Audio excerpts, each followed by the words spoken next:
And the, the why question is answered easily because if you say anything, these people want him to say anything that can gives the appearance of being false, so they can say he lied to a grand jury. That's the person, or they lied to this hearing committee, and it's a federal crime. So there's significant punishment that comes with it if you perjure yourself. So rather than run into all of that, be safe. But if they really wanted to know about COVID and how it spread, why isn't Donald Trump coming before this committee? That's who should be. Who covered it up? Books have been written about this now. And we have the president saying, well, the reason that the COVID numbers are so high is because we keep checking. Well, yeah, if you don't check, where are you going to get? How are you going to find out how it's trending? But these Republicans are in desperate need of something to move the conversation away from the unaffordability of food, housing, energy, and other necessities. And it's laid bare right there. You can see it and hear it in the questioning. And so this is how that government, and this is how this government performs. This is performative stuff. Let's take you back. The people who like to say, well, we should be looking forward until there's an opportunity to blame the Biden administration for something. Then they love going back. And as it turns out, that's happening more often now. And it's working less frequently than it once did. So now they love going back. Let's go back. Let's talk about what this doctor did and how he was at fault, and have him turn around to offer apologies, not to the people who had died or anything, to the people who were shamed. Have Dr. Fauci turn around as though they are Epstein survivors. Right? Did you catch that similarity there? This is what we're talking about when we talk about performative politics. And these hearings do cost money. It costs money for the witnesses to come in and for the time of the people and collating the materials, getting these things together for presentation. And these staff members who walk out with copious folders, and we don't know what's actually written in that stuff that they got. But it's theater. It's theater. They're going into a slow period. Congress is going into recess. The Republicans don't have much good news to run on. The war in Iran is going badly. They are lying about troops who went to war. So there's a lot for this administration to answer for in the moment. In the moment. But again, to paraphrase what some of our Republicans would say, but your problem is Dr. Fauci?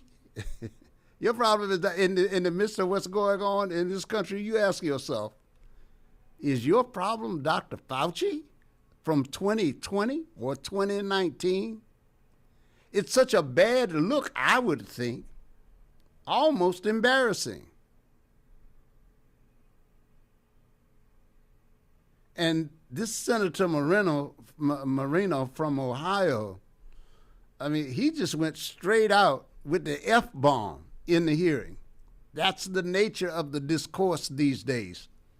They need something shocking. They need tough talk. That's the GOP stock in trade now. Tough talk.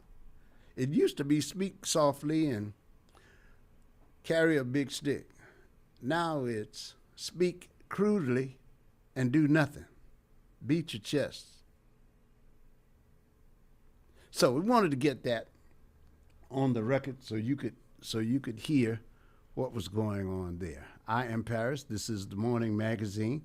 We do want you to know here in Houston, it's another scorcher of a day, and we want you to stay hydrated, wear loose-fitting clothing, and don't press yourself when you're outside. Take a break when need be. Take a break when you need to, and be sure. And if you're an employer, cut your employees some slack so that they too are not overburdened and capable of coming to work for the next day. Let them have a rest so they can become more productive. So you can do that even if it's only in your self-interest. It's a hot day. It's expected hot today, but the highs are expected to be. They may get as high as 102 or more today. So please, be sure you hydrate, wear loose-fitting clothing if you feel faint or feel like you're overheating. Find some shade. If you're out and you don't have any natural shade, get to one of the cooling centers. Before you go out, check where the cooling centers are located in the area where you live, and just move so you protect yourself against the heat out there this morning and throughout the day. Temperatures will be steadily on the rise. We are The Source. Good morning, 713-668-1230. I'll be back with you in just a moment. This is Gilbert Andrew Garcia of A Tip from Gilbert, talk, inspiration, and prayer. Listen to my show every Monday from 11 to 12 on KWWJ 1360 AM, KYOK 1140 AM, KCOH at 1230 KCOH.com, Sankeet Radio at 95.1 FM, 1460 AM, and Latino Sports, KEYH 850 AM. Call in at 832-570-8075 and follow me on social media. See you then. A Tip from Gilbert, Mondays 11 a.m. on 1230 KCOH, The Source. 5, 10, 15, 20, 25, 30. Hi, I'm JJ Walls with Sunnyside Dental, and yes, it's now been over 30 years that we've been providing quality dental care for our patients in the Houston area. It's now come to my attention that many of you that want to come to Sunnyside Dental have Medicare plans that we don't accept. Hold up, that has got to change. Sunnyside Dental is now accepting most Medicare dental plans. WellCare, Liberty, United Healthcare, Cigna, Kelsey Care Advantage, Amerigroup, Aetna, and many more. We're getting on board. Call Sunnyside Dental at 713-738-1999. If you have Medicare and would like to receive the personal touch provided by Sunnyside Dental, call us at 713-738-1999. We look forward to helping you achieve the smile that you can't wait to share with the world. Got Medicare dental benefits? Call Sunnyside Dental, 713-738-1999. Remember when $100 filled a grocery cart? Today, it barely gets you started. If you're retired or planning to retire soon, you may be concerned about how inflation could impact your future income. Inflation doesn't retire when you do. Everyday necessities continues to rise. The question is, will your retirement income keep pace? You may have spent decades building retirement savings, but retirement isn't just about what you've accumulated, it's about what you can spend. Inflation can impact purchasing power and create challenges for retirees living on fixed incomes. At Advanced Wealth and Retirement Planning Concepts, we help individuals evaluate retirement income strategies and explore options that may help support their financial goals. Call today for your complimentary retirement income review. Retirement doesn't come with a do-over. Whether retirement is around the corner or already here, now is a great time to review your plan. Schedule your complimentary retirement strategy session today by calling 832-402-8367. Investment advisory strategies offered through TLG Advisors Inc., an SEC-registered investment advisor. No tax or legal advisement is given. Everybody's talking about the high price of eggs. Well, I don't know much about eggs, but I tell you this. If you want great chicken at a great price, how about Chicken Plus, 6210 North Wayside? Let's hear what his customers are saying. Michelle writes, Chicken Plus has some of the best fried chicken and best fried okra in the city. We stay about 45 minutes away, but the drive is definitely worth it. E. Max says, the chicken is seasoned so well and every bite has a special crunch. It's my go-to chicken spot when I want homemade fried chicken that's always good. Now that's what I'm talking about right there. Great fried chicken, okra, rice and gravy, desserts. You're going to find it all at Chicken Plus, 6210 North Wayside. You don't have time to make the drive? Hey, no problem, no problem. You can order Chicken Plus on DoorDash and Uber Eats. You better do what you got to do to get your hands on some of that great fried chicken, the best fried chicken in the city. Great chicken at great prices. That's Chicken Plus. See you there. Gonna keep on trying till I reach my highest ground. And now, a message from the future frequency. Young voters, Gen Z, and millennials. If you're ready to make your voice count, here's how you make it happen. First, register to vote. It only takes a few minutes. Just look up your local election office and follow the steps for your area. Next, verify your information. Confirm your name, your address, and your polling location so nothing slows you down. And don't wait for election day. Vote early. Pick your day, pick your time, and skip the lines. Make your plan to vote early and vote to be heard. The future is live right now, and you're the frequency. Then we gon' be alright. This message is powered by Diversity of Thought and proudly sponsored by 1230 KCOH, The Source. Informative, entertaining, inspiring. It's the Jackson Political Report, hosted by veteran political strategist Ron Jackson. Ron will discuss local, state, national, and international politics. The show features commentary, guest interviews, and audience dialogue. The Jackson Political Report, this Saturday morning, 10 to 11 on 1230 KCOH, The Source. And good morning to you. Good morning to you all. I am Paris. Thank you so much for being here this morning. It's top of the hour. It's 10 o'clock where I am, and I hope it's a good time for you, ladies and gentlemen, as well. So we do thank you so much for being here with us this morning. Now then, let's get to our phones. There's other stuff to talk about this morning, but let's get started on what's going on out there. There's a lot with the Iran war. The economy is not only in tough shape here; it's shaping up to get worse throughout the world right now. So, as the president adds new tariffs, all of these things have to be considered in the here and now. These are real concerns coming our way. Hello, caller, you're on. Hello. I got my nickel in my nail. Nickel and a nail, brother. A nickel and a nail, Bobby Ray. But really, though, Paris, I appreciate you for trying to connect the dots. What the big Mark Harris talked about yesterday. Say, hey, man, don't talk to me about no doggone farm work. But so there's the thing, Perry, it's called the industrial complex. I mean, the industrial revolution. Yes. I mean, they had better revolution. So yes. So since we can't get Paris and Michael to pick no cotton, we're gonna come up with the cotton gin. We got a tractor, we got a this, and we got a that. So and then when sons of other we're gonna take Paris out of position, and we're gonna send them to California for a job.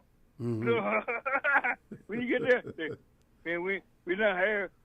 We ain't got no black jobs, man. So you might as well go on back to doggone Virginia or somewhere. I'll go. And so now you come up with World War number one. Yes, sir. So we need Michael in Paris and Ralph. No, leave Ralph behind because he just dead in the woods. So we ain't no use bringing him. He's gonna be trying to mess the thing up. So then they got something to call PROM.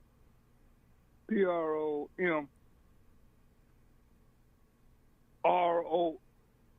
So it pertains to and how we gonna deal with these Negroes. So we got, but anyway, they got all these theme pairs they come up with for world domination. So would it be World War I?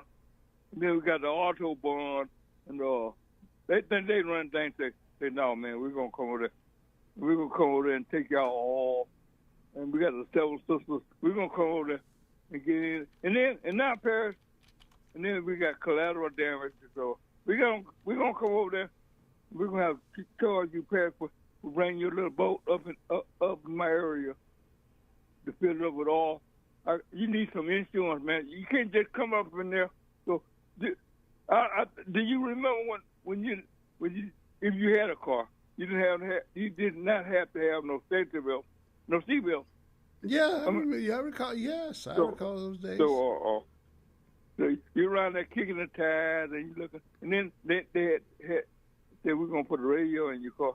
We're gonna put AM. And then we got the FM. Sure did. We got the help. And now Paris, and now you got to have an app, man. So and the app is not free. You remember those times when there was what you're talking about is the times when this wasn't standard. What we get today is standard stuff, right? And now they've figured out a way to add some more stuff that's not standard, right?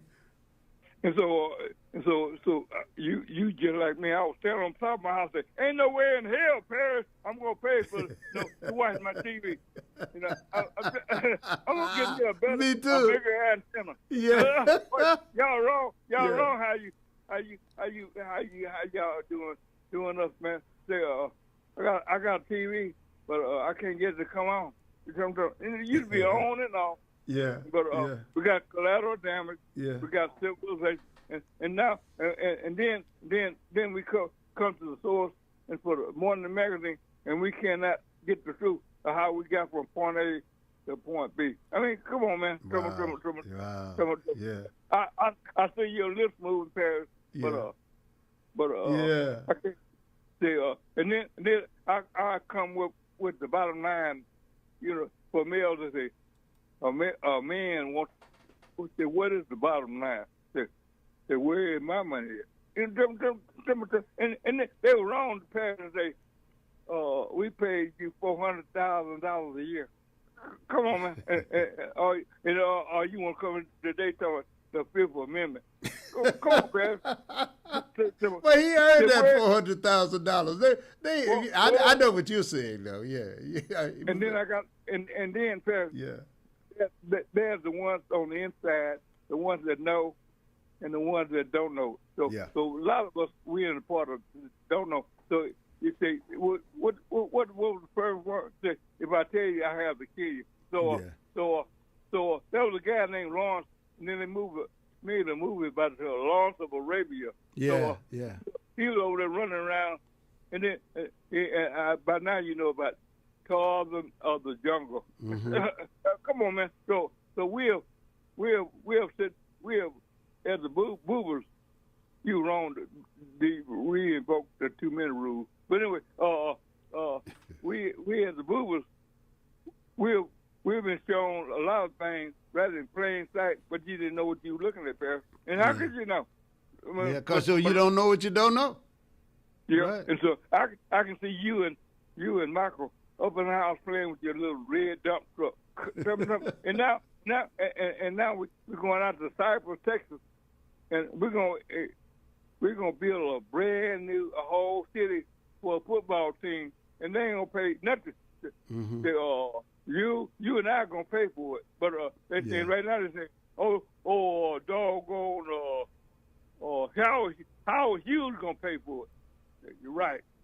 Like that's gonna happen, right? So when you come back, so I want to know when is KCOA gonna move out to Cypress, Paris? So I can, hey man, so the 2-minute rule, I believe you, I love you. Okay, buddy. All right, man. All right, guys, listen. Another thing that was left out. You see, we're talking about this about Dr. Fauci. What do we have now? We got measles, for crying out loud. Something that we thought had been resolved. I mean, what is this administration doing? Is there any front on which they are really just outstanding and really being the best? And so you come up with this hearing so we can hear all of the same charges brought against Fauci. No substantiating evidence heard so far. Now, that doesn't mean that they don't have it, because remember, he took the fifth, so I don't know where he didn't respond to some of those allegations, in other words. So could be. Could be. I'm not married to Dr. Fauci. You know, if there's something there, then there's something there. But right now, I mean, shouldn't these people be actually working? Shouldn't they be somewhere huddled up trying to solve the Iran war? If they're really looking out for our interests, right now, Americans are paying more for gas, paying more for energy, paying more for food, paying more for everything, but they don't want to talk about it. And if you get on here and talk about what they've done, you can't have it both ways, fellas. You can't say, we shouldn't be talking about the past, and then every time something comes up that's unfavorable to you, you say, well, Biden did this. Biden's the cause of the inflation. Biden's the cause of gas being what it is today, the price of gas being what it is today. But we know we've seen this. We know that you started a war. We know that. And we know that gas went up tied to that, and other products that are a result of the production of crude oil. We know these things. We know these things are costing more. The farmers know it. And apparently so do independent voters. Because the latest poll that I saw as from yesterday says Americans' confidence in U.S. economy has fallen again, because the Iran conflict has sent gas prices higher. That's in a publication called The Economy. Americans' confidence in the economy fell this month as gas prices resumed their climb after the U.S. and Iran stepped up their fighting. The Conference Board said Tuesday that its consumer confidence index fell to 90.8 in July, and that is down from 92.9 in June. That's essentially the same tepid, T-E-P-I-D, that word means mild, moderate, not spectacular. That's the same tepid range it's been in since the beginning of the year. I guess another word that would be appropriate here would be lukewarm. In late 2024 and early 2025, the readings were well above 100. Consumer attitudes had improved modestly in June as gas prices came down to around $3.70 a gallon from more than $4.50 a gallon in late April and early May. But as fighting in the Middle East escalated, the average price for a gallon of gas in the United States started to rise again. On Tuesday, it was $4.10, according to the Auto Club of AAA. After being attacked by the U.S. and Israel in late February, Iran shut down the Strait of Hormuz, through which about 1/5 of the world's oil travels, causing a spike in gas prices. Now that accelerated inflation, which in turn caused Americans' inflation-adjusted incomes to decline. So prices are going up. Adjusted for inflation, our incomes are declining. Americans remain soured on the economy after 5 years of elevated inflation, potentially posing a risk to President Donald Trump and Republicans in the midterm elections, which are now less than 100 days away.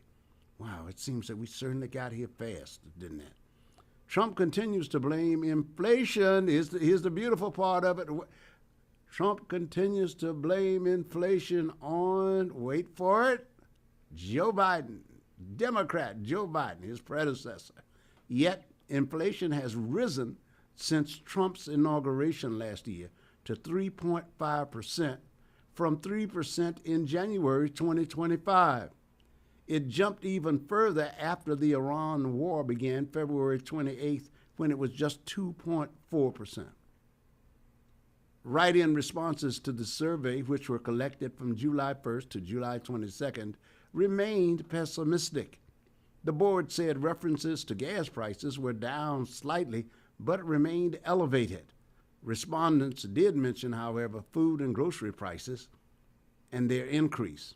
Government data show that buying food to bring home has gotten 33% more expensive since the beginning of 2019.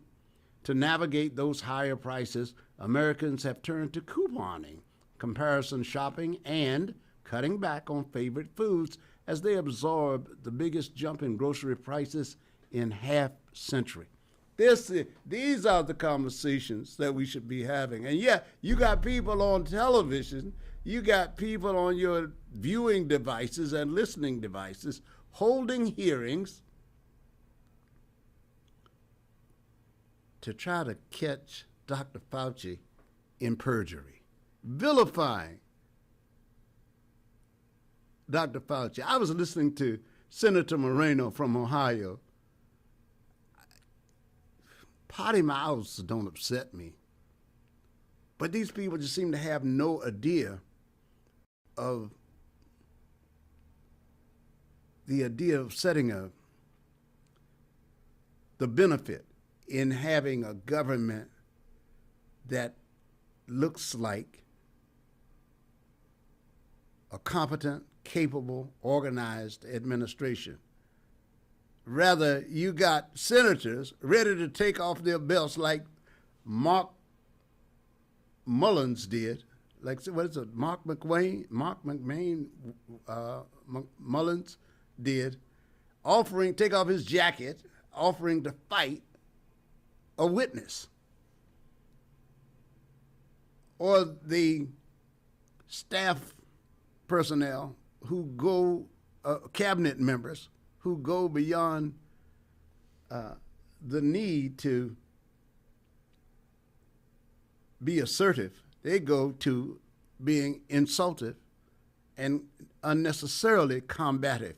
And to look tough, the Pete Hegseth syndrome runs amok among these witnesses we see.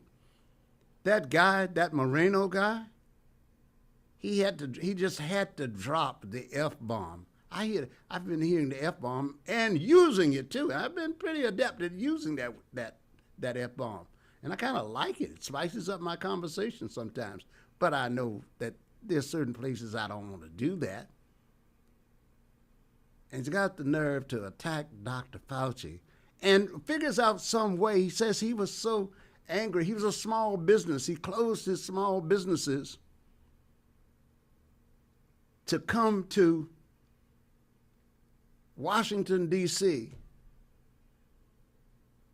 to see what was going on there. I presume to help fix it.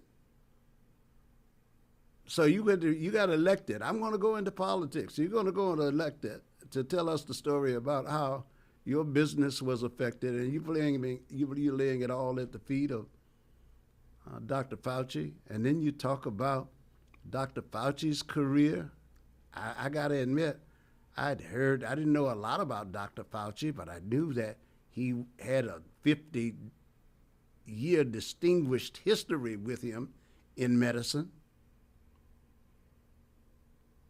And the most ridiculous insult is that he was a groupie. That's the implication. Even presidents get enamored of celebrities. I mean, sometimes their arguments bump into each other. The lack of self-awareness is astounding. So yeah, he had a conversation. He says they went through his diaries to get this information. Barbra Streisand, he was talking to Barbra Streisand about something, and I think she played some music for him, or he played some music. That happens, ladies and gentlemen. That happens all the time. Just look at how we're structured. Our entertainers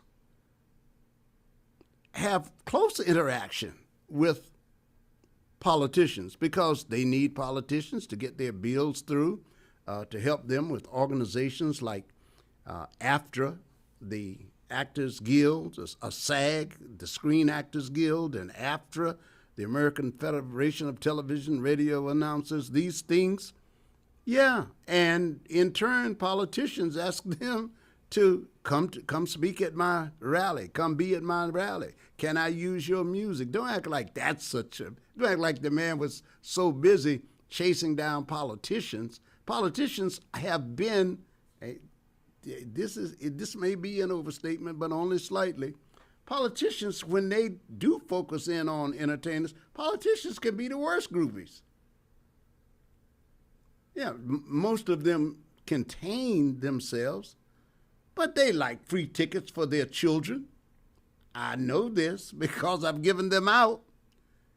They want people to attend their dinners, so they ask, can we get so-and-so and so? And many times they want them for free or half price or something for that. Sometimes they'll appeal to your civic nature. Well, you know, our community, we don't have enough money to do that, but can you help my campaign and blah, blah, blah, and blah, blah, blah. Yeah, so don't act like Dr. Fauci is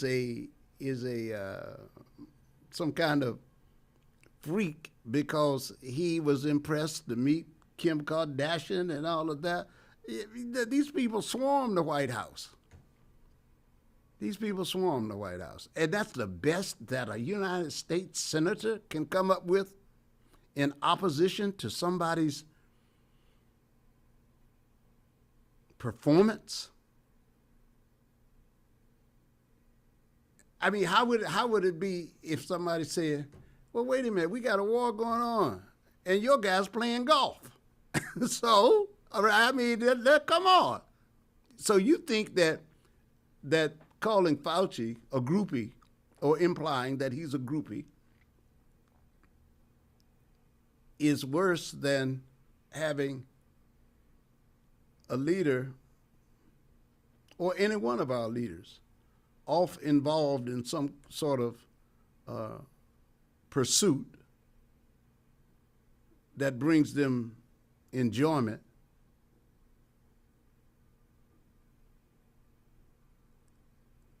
Is worse than is not as bad as Fauci not as bad as Fauci talking with Kim Kardashian. I mean, this is where we are now. References to jobs and unemployment picked up slightly this month, and views of the current job market fell. Expectations of how the labor market will be 6 months going forward did improve slightly, but remained in negative territory. Beef epitomizes out-of-control grocery prices for many of us. The price of a pound of ground beef reached $6.82 in June. That was 79% more than at the beginning of 2019, according to the Bureau of Labor Statistics. But Dr. Fauci is the problem. Is that bananas or what? We're hearing, so here today, we are going back over that territory. U.S. employers slowed in hiring last month and added only 57,000 jobs. That's less than half the previous month's total.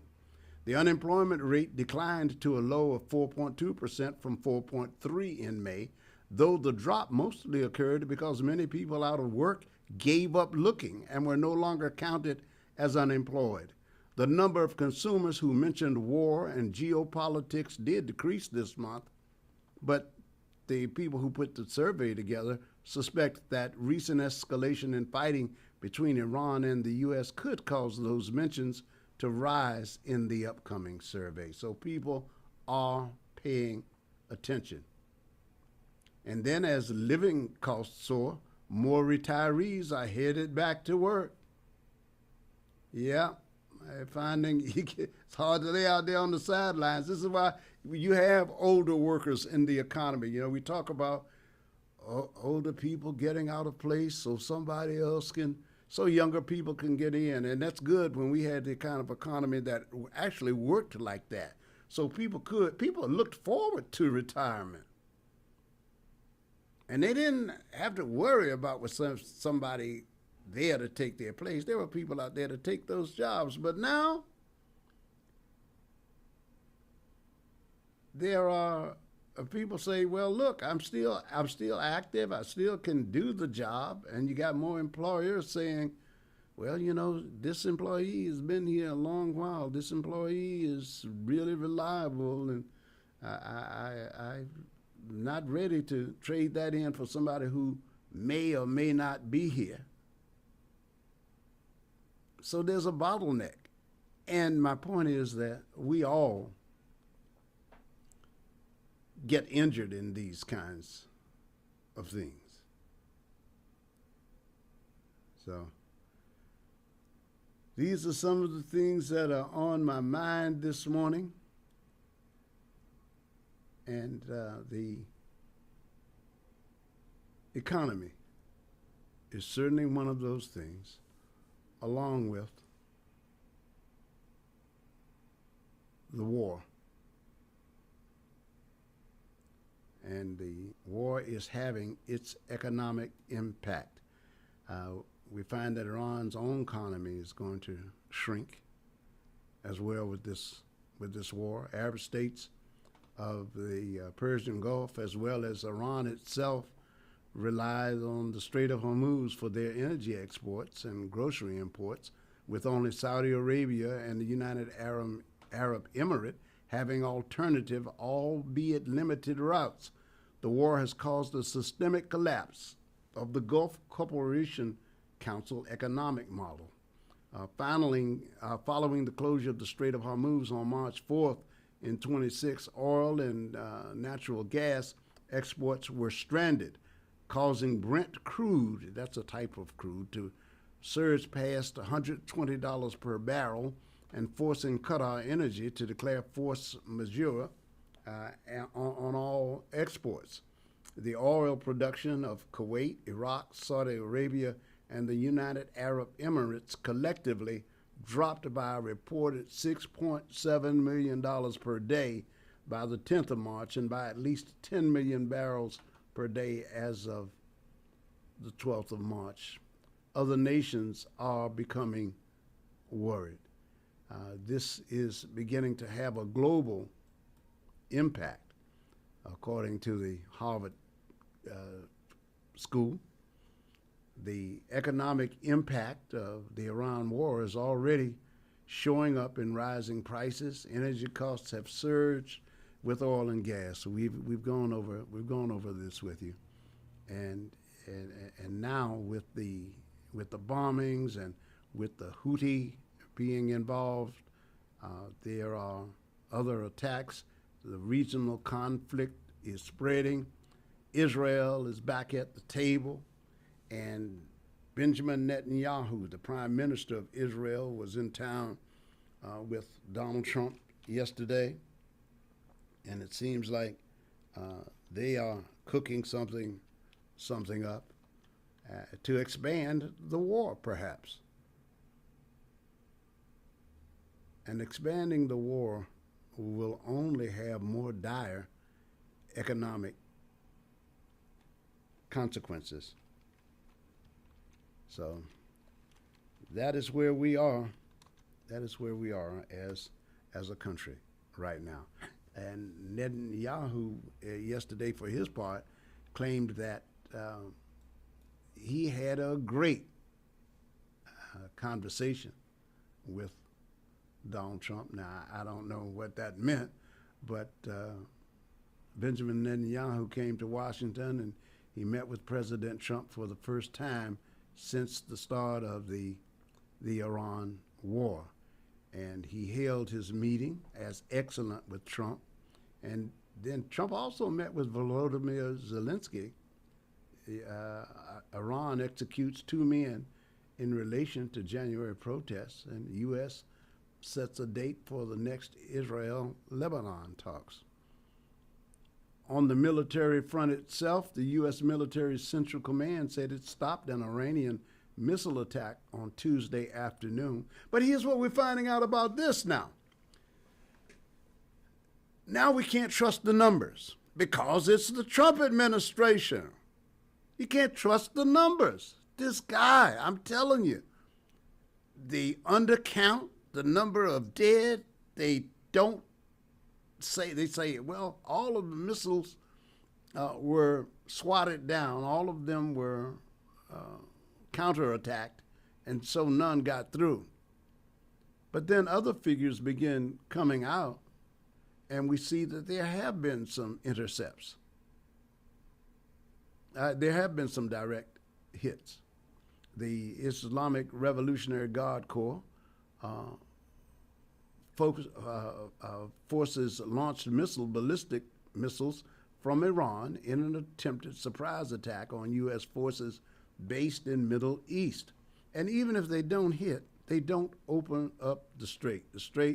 The ships don't get through there. American troops stationed on bases in the Gulf states as well as Jordan have been targeted by Iranian missile and drone attacks this year.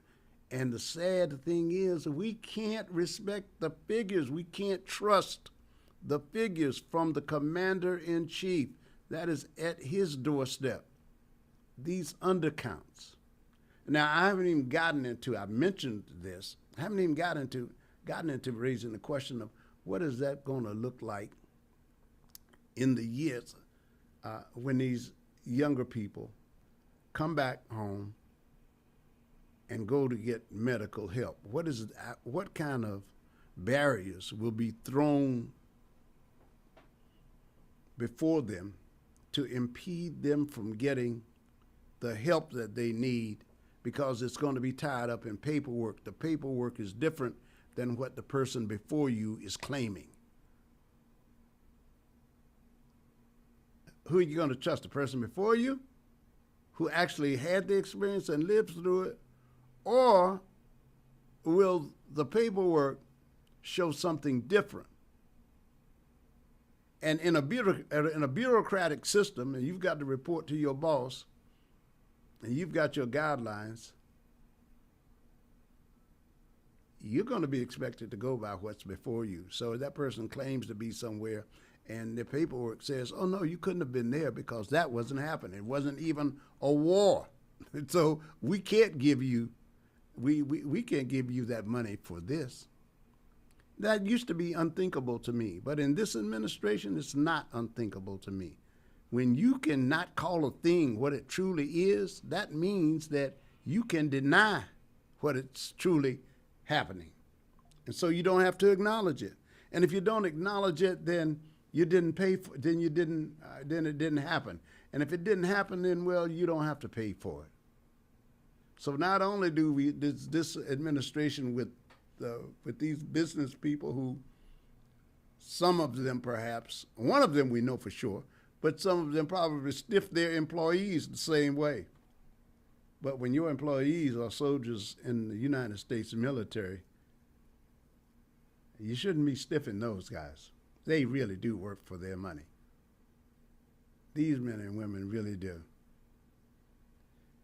And Iran yesterday rejected an Omani proposal for the equal division of transport routes through the Strait of Hormuz, saying instead that all traffic in both directions must transit through Iranian waters as a matter of national security. Speaking on Iranian state television, Deputy Foreign Minister Kazem Garibaldi said the waterway would remain closed if Muscat refused to acquiesce, adding that Tehran had never recognized the southern route along the Omani coast as an alternative shipping lane.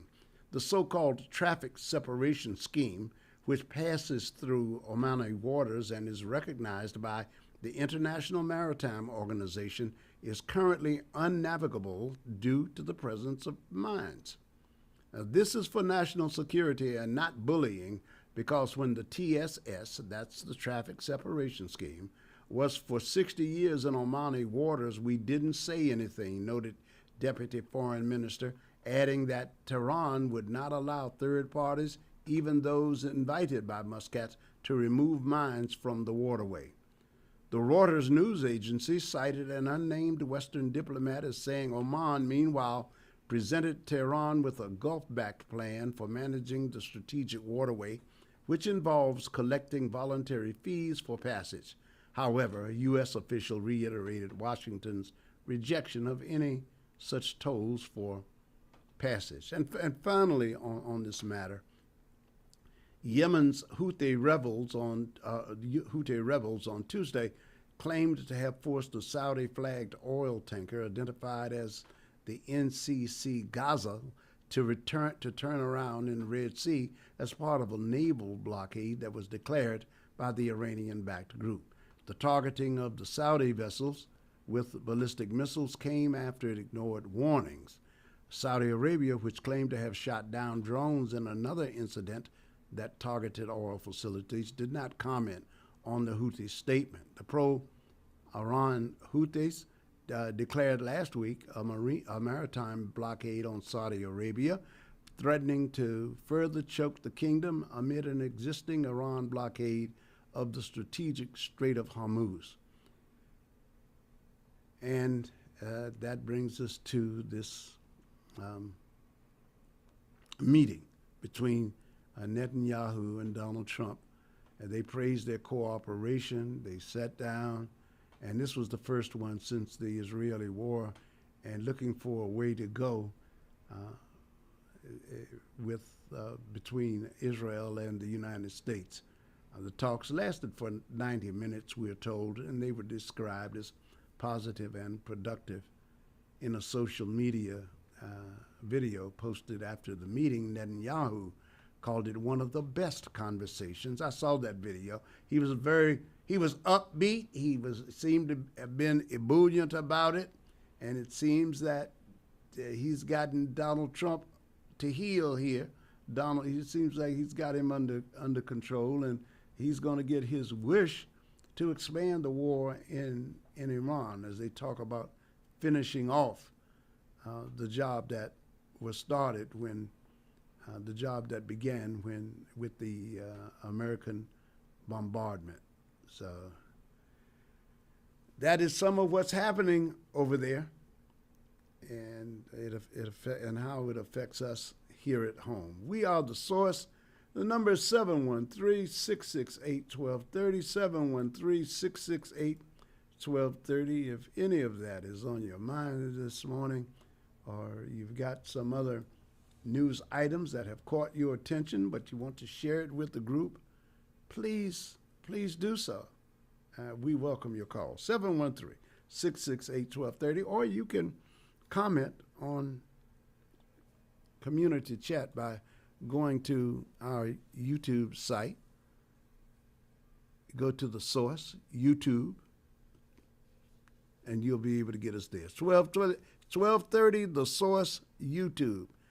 1230 The Source at YouTube. Good morning to all of our friends over at Jack Yates. I understand you got a big celebration coming up. You're going to have one of those grand reunions, one of these great reunions that will be coming up. We'll tell you more about that. All of you Lions over there, they've got plenary sessions, planning sessions going on for a great reunion. Plenty of music. You'll see old friends and classmates. It's going to be the place to be. We'll tell you more about it as we get more information, but it is in the planning stages, to be sure. And let me say hello to my guy, Bobby Booley. Bobby.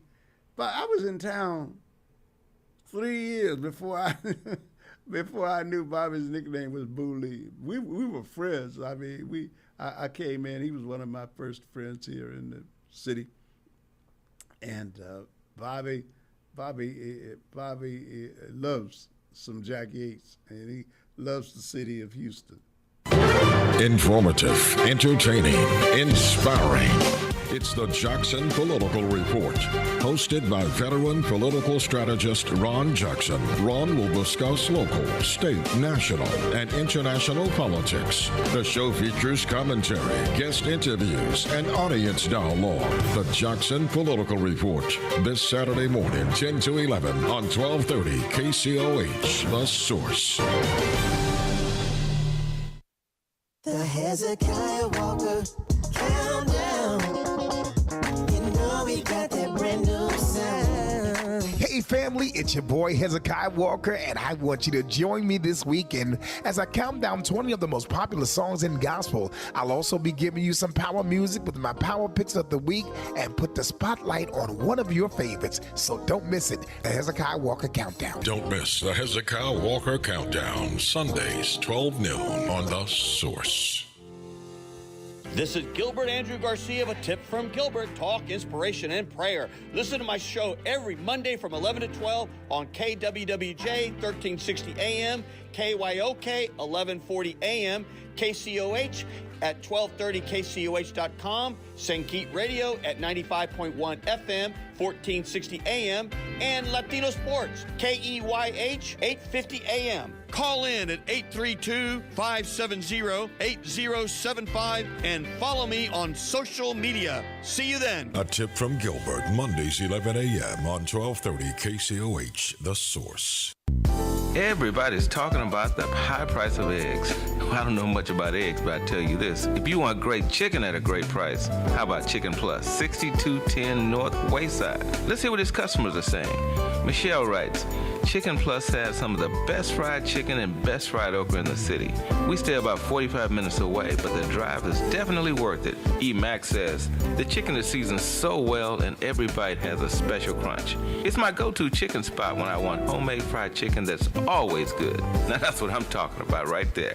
Great fried chicken, okra, rice and gravy, desserts. You're going to find it all at Chicken Plus, 6210 North Wayside. You don't have time to make the drive? Hey, no problem. You can order Chicken Plus on DoorDash and Uber Eats. You better do what you got to do to get your hands on some of that great fried chicken, the best fried chicken in the city. Great chicken at great prices. That's Chicken Plus. See you there. Remember when $100 filled a grocery cart? Today, it barely gets you started. If you're retired or planning to retire soon, you may be concerned about how inflation could impact your future income. Inflation doesn't retire when you do. Everyday necessities continues to rise. The question is, will your retirement income keep pace? You may have spent decades building retirement savings, but retirement isn't just about what you've accumulated. It's about what you can spend. Inflation can impact purchasing power and create challenges for retirees living on fixed incomes. At Advanced Wealth and Retirement Planning Concepts, we help individuals evaluate retirement income strategies and explore options that may help support their financial goals. Call today for your complimentary retirement income review. Retirement doesn't come with a do-over. Whether retirement is around the corner or already here, now is a great time to review your plan. Schedule your complimentary retirement strategy session today by calling 832-402-8367. Investment advisory strategies offered through TLG Advisors Inc., an SEC-registered investment advisor. No tax or legal advisement. All right. We are The Source. Good morning. Man, listen, there's so many things for us to discuss going forward during the upcoming months, during this midterm. We got to talk about detention facilities. We got to talk about the data centers dispute because that's tied to our economy.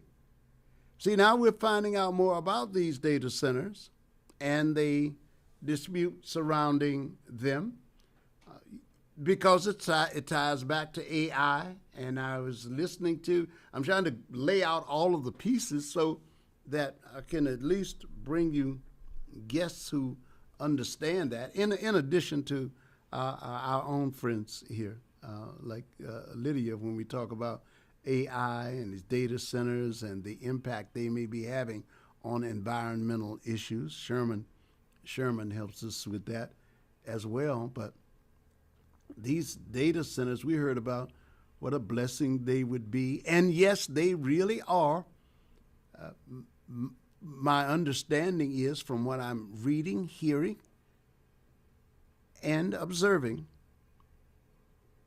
as I follow this, these are great jobs, these trade jobs. Even some of the unionists, even some of the union workers are saying, yeah, let's get these centers built. But this time the unionists there was one union leader who spoke yesterday, and he was saying it was rather surprising to find himself on the side of the capitalists in the dispute about building these data centers. It seems we all got hyped. We talked about AI. We've heard about what AI could do. And then we find out there's more to be discussed here. Some others have said, whoa, not so fast. There's some other things here we have to do with AI.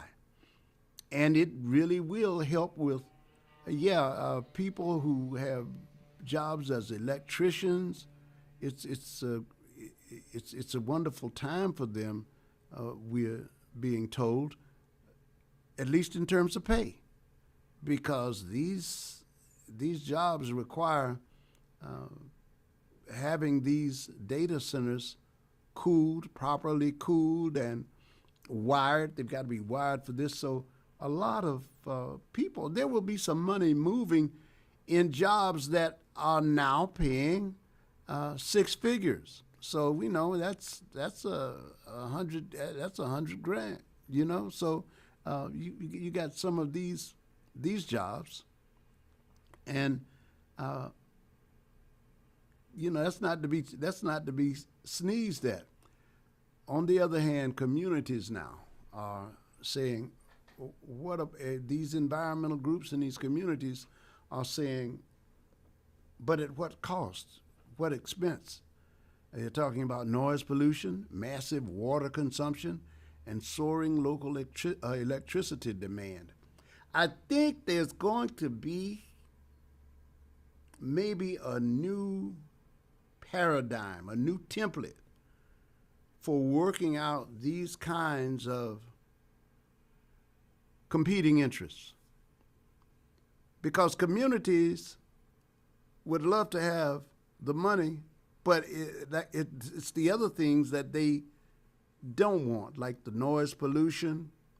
And each side lays out a compelling demand for their point of view. The noise nuisance is real. Nearby residents frequently file lawsuits and class actions targeting 24/7 rumbling from cooling towers, HVAC systems, and the backup diesel generators. Well, that stuff has to be in somebody's community. And communities heavily contest heavy water usage that threatens local residential wells and public water supplies. And then there's the burden of the energy demands, and it risks driving up utility bills for local rate taxpayers, triggering political fights over grid capacity and environmental enforcement exemptions. So I was listening to a debate out of Northern Virginia. The area sits just outside of Washington, D.C., and I didn't know that is now the data center capital of the country. I think someone said the world, but certainly the country here, and probably the world, because America has more data centers. This is relatively speaking, this would be a pioneer technology here for us. So in Northern Virginia, a lot of capital firms have bought into this technology, and it's starting it up. But now they're running into zoning and regulatory clashes. And so local, county, and town governments often try to block or pause construction through sudden zoning bans, which frequently spark multi-million-dollar developer lawsuits, and that forces compromises. And then there are loopholes permitting. Environmental groups routinely file legal notices alleging that facilities bypass strict Clean Air Act reviews by improperly registering backup power setups as minor polluters. But listen, but listen, check this out though, guys. The head shaking thing I heard yesterday was, leave it to the politicians, right? And I'm not. Well, it does. It don't need me pretending I'm not me. It sounds like I'm bashing every politician, but this is what I'm about to tell you strikes me as something so anti-good image. You shouldn't even want to do it. People in some of these towns that really want these data centers. Turns out the town was getting together and organizing to go protest these people, and they were getting very little response from the council members in some of these areas, right? And again, in some of these areas, turns out the people who have the permitting power and the zoning authorities, some of these people had already made non-disclosure had made agreements with the data centers and had signed non-disclosure agreements, so that the town people wouldn't even know they were there until after they would find out about it when it came up in a public meeting, right? But they had already cut deals, so they had to undo some of those agreements, because these growing grassroots and legislative opposition to high energy data centers, there are about 40 states with prominent legislative pushback and moratorium proposals centered in New York, Virginia, and Ohio. Citizens and local lawmakers are reacting to massive electricity consumption, strain on local water supplies, and the rising utility bills. So that's something to keep your eye on for certain. Hello, caller. You're on. Good morning. Boy, just stole my thunder. Well, Good come morning, on with Perry. your thunder, brother. All I gotta say is well, you know one thing about it. Even if I could steal your thunder, I know that you still have some thunder and lightning to boot. So you go ahead, bro. But I don't know if you saw the lady in the meat Paris. She went down the road asking all them politicians had they signed an NDA, right? Okay, non-disclosure agreement. Yeah. Yeah. Right? Because they had signed NDA and had disclosed it. Now these your elected representatives. Hey, cup of coffee. Yeah. This is cup of coffee's argument here. Yeah, go ahead. These your elected representatives, right? Yes. The developer for these data centers to come in and made the politicians that represent you sign an NDA that they can't even talk to you about it, right? Wow. Let that sink in, ladies and gentlemen. Say that again, Bo. That is wild. I mean, I had to shake my head. The data center developer came in and told the politicians, we can't really talk to you until you sign this NDA. And the elected, as Travis McGee would say, employee signed an NDA that said that they can't talk about nothing that they discussed with the developer for the data center, right? Yeah. So you, i.e., the constituency, they can't even discuss it with you. That is crazy. So you're living there, and the person who is elected, presumably in this case, I'm going to say somebody who's actively involved, and you're voting. The voters can't find out the information because the politician has told. I mean, the developer has told the politician not to talk to you till they get their deal done. Is that right? Yeah. That's what that looks like. Yeah, and so they got an NDA sitting in front of the politician that's signed, and they probably got some fat pockets too. Yes. In order for you to sign, it's got to be a quick pro quo in order for you to, give something and get something, right? Yeah, sure. Yeah. Sure. So yeah. she went down. This was, I don't know if the county commissioner or city governor commission, but she went down the horseshoe and asked them, and some of them got belligerent with her. Wow. And said they refused. Now, one person admitted to signing it, and I guess after that one person admitted, the rest of them wasn't going to admit to signing it. They saw the hell that came with that, Yeah. Yeah. And so, and it ain't just driving water and electricity costs. Mm-hmm. Have you went shopping for a computer, storage, laptop, No. anything? These data centers are buying up random access memory. They're buying up hard drives. Wow. Hard drives, I used to pay parents $109 for it. Now it's going for $589. How much was it before? 109. What, man? 109. I'm now, or 159, or 199 for the top tier. Now Sure. the top tier is now $1,089. Dang, Because man. these data centers are coming in. They need all this to process all this stuff through these data centers.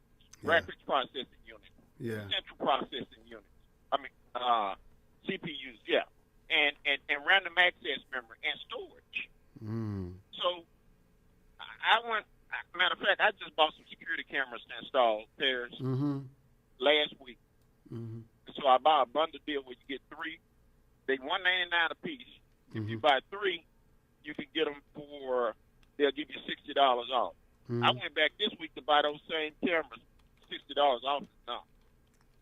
Wow, man! Can you look? You know, this is it. See, isn't there something going on with chips now where isn't there already a problem developing?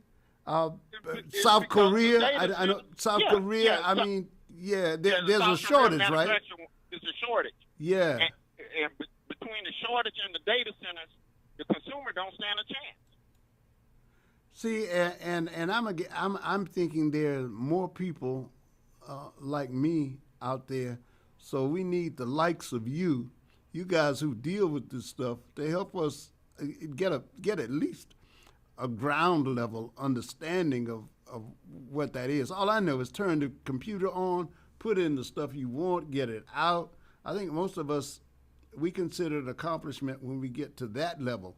But now, I'm finding out about the ship, I started to say the ship shortage, but the chip shortage, and what that means, and what that's going to mean for the economy, because there are wait times. That's one thing, right? But I guess for those of us who not you interact with computers in a very special way because you use them.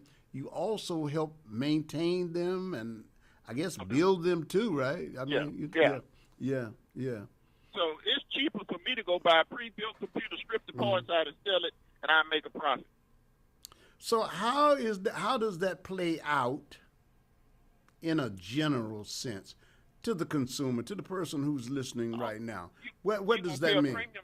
You're going to pay a premium. Matter of fact, my wife right now, we're looking for a laptop for her because she's a graphic designer. And so she needs a special type of laptop, right? When looked at it one week, it was $1,400. When looked at it the next week, it was $2,200. Yeah, okay. So I'm seeing that the impact on the market is, one of them is extended wait times. You already spoke about the higher prices. Yeah. You just told us about that.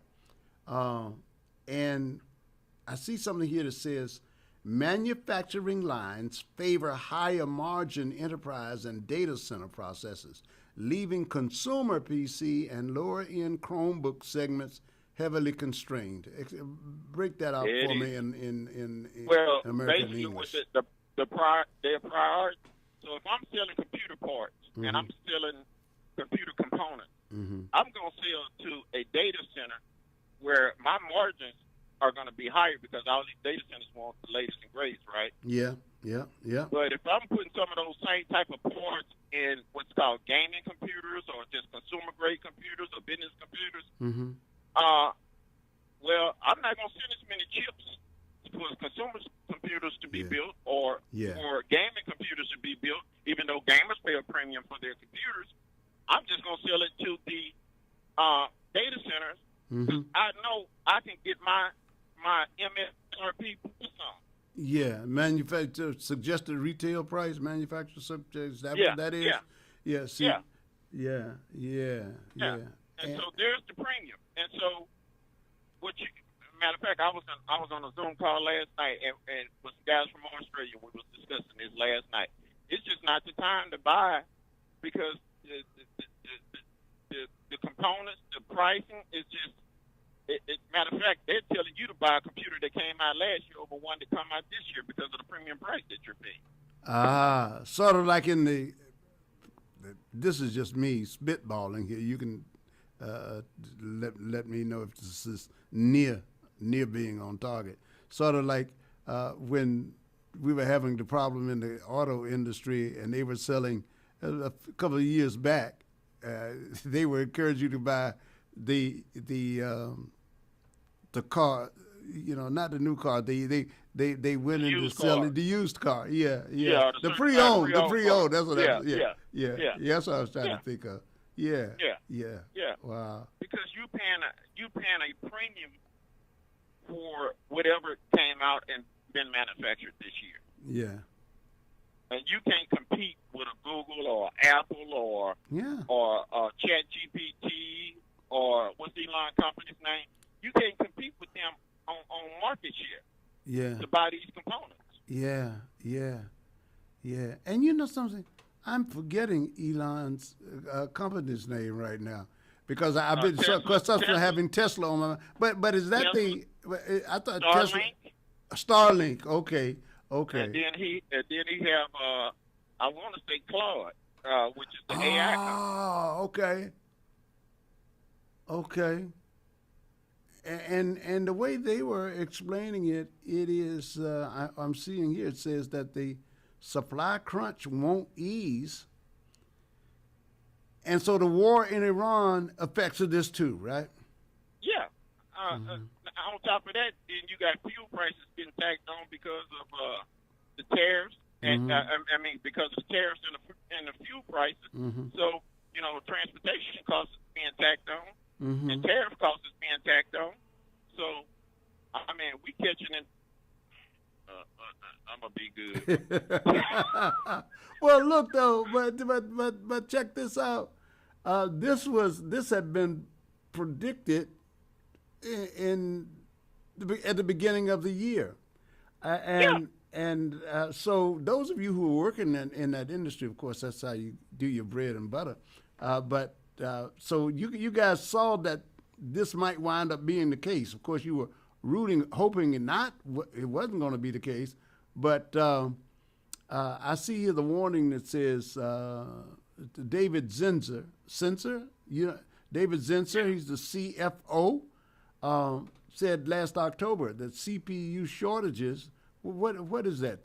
Consumer personal unit, some kind of unit? What is CPU? No, central processing unit. That's the computer chip. Processing That's the unit. computer chip. That's the computer chip that does the calculations in the computer. See, I'm going to have to learn how to speak a totally different. This is a world all its own, and now we get a peek in it because as a consumer, we just go to the store, get a computer, and that was it. But when they start, if they become not as available, then people will have to be asking for chips, I guess, huh? And they even had to cut back on some of these cars that require special types of chips in these computers that's in cars.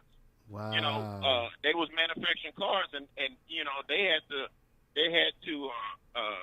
slow down the assembly line, curtail the assembly line because they couldn't get the chips that they needed.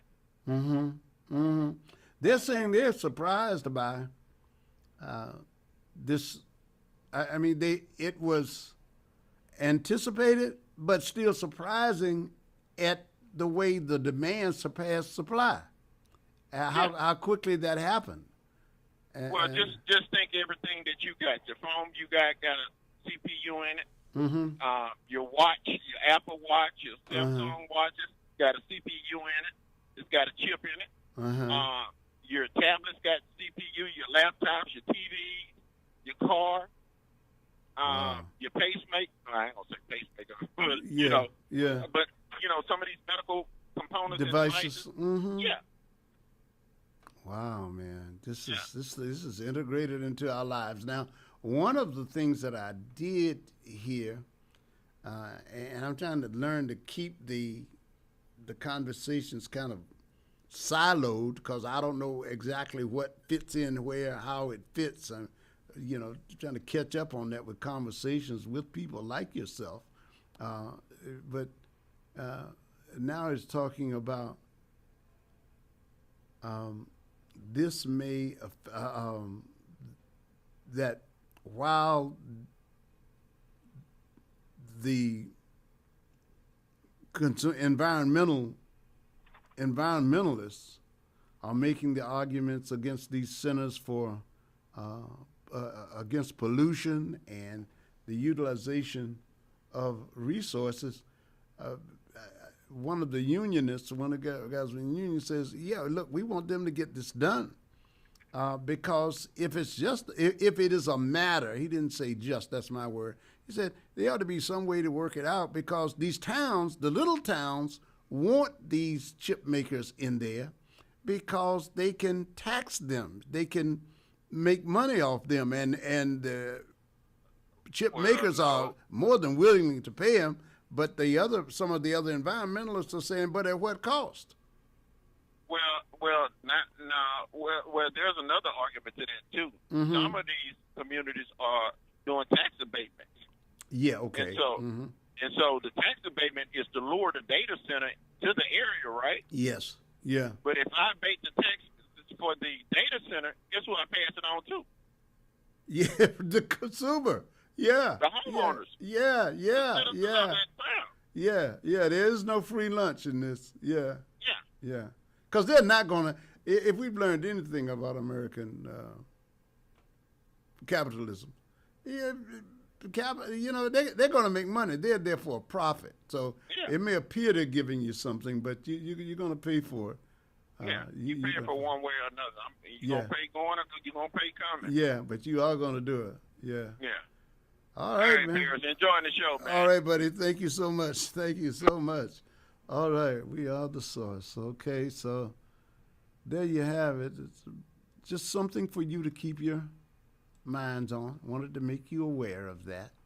And speaking of centers, the other centers that I'm paying attention to is the detention facilities that we have. This is a problem.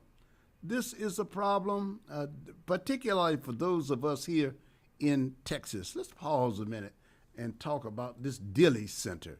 Yeah, I wanted to get that on the table today. I got other stuff I want to get on the table, but these are things that when I'm prepping for my homework, I have to get these things and line them up so that if you have some interested in talking about it, we can do it. And lately, we've heard about Dilley. Now, I told you something about Dilley back in February, and when ProPublica, non-profit publication online, validated, verified for its reporting and noted for its reputable writers and reporters. ProPublica went inside the Immigrant Detention Center for Families in Dilley, Texas. Children held there told us about the anguish of being ripped from their lives in the United States and the fear of what comes next. Now, because I told you about that was back in January, and we just touched on it as we're doing right now with the computer chip thing, just to make you aware of what was going on there. And it turns out Dilley is back in the news now. It is the officially named Dilley Immigration Processing Center. It was known as the South Texas Family Residential Center. It's large, privately run immigration detention facility in Dilley, Texas. And when you know it, one of the problems is people not getting medications that were prescribed for them. No place suitable for the children. It's about 72 miles south of San Antonio. It opened originally during the Obama administration in 2014, and it was to manage an increase of families who were crossing the U.S.-Mexico border. Family detentions were paused under the Biden administration in 2021, but operations resumed following policy changes. Now, here's what's at the core of this. Human rights organizations, lawmakers, and advocacy groups have frequently criticized the facility, raising concerns regarding medical, as we just spoke of. Let me catch up with this here. We talked about medical services. Actually, it's managed by a private prison company called Core Civic under a contract with the U.S. Immigration and Customs Enforcement. It is the largest and primary family detention facility for migrants in the United States, composed of a sprawling network of trailers and dormitories. Human rights organizations, lawmakers, and advocacy groups have frequently criticized the facilities, raising concerns regarding medical care adequacy, living conditions, and the legal detention of children and immigrants, their children and adults. So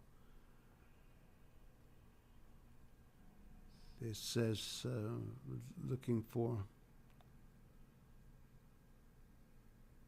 more on the Dilley Detention Center, but it's in the news yesterday evening. A group of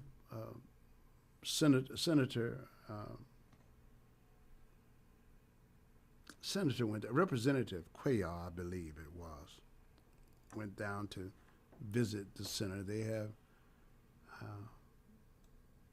inspections, and he's trying to get more attention paid to the needs of these children and young people who are trapped there. And there's an effort to shut it down. They want to shut it down. South Texas Family Residential Center is the only migrant family detention facility in the United States. And there is one source that says it is emblematic of the cruelty of the U.S. immigration detention system. Families detained there have reported prolonged incarceration without due process, denial of medical care, and inadequate access to clean drinking water.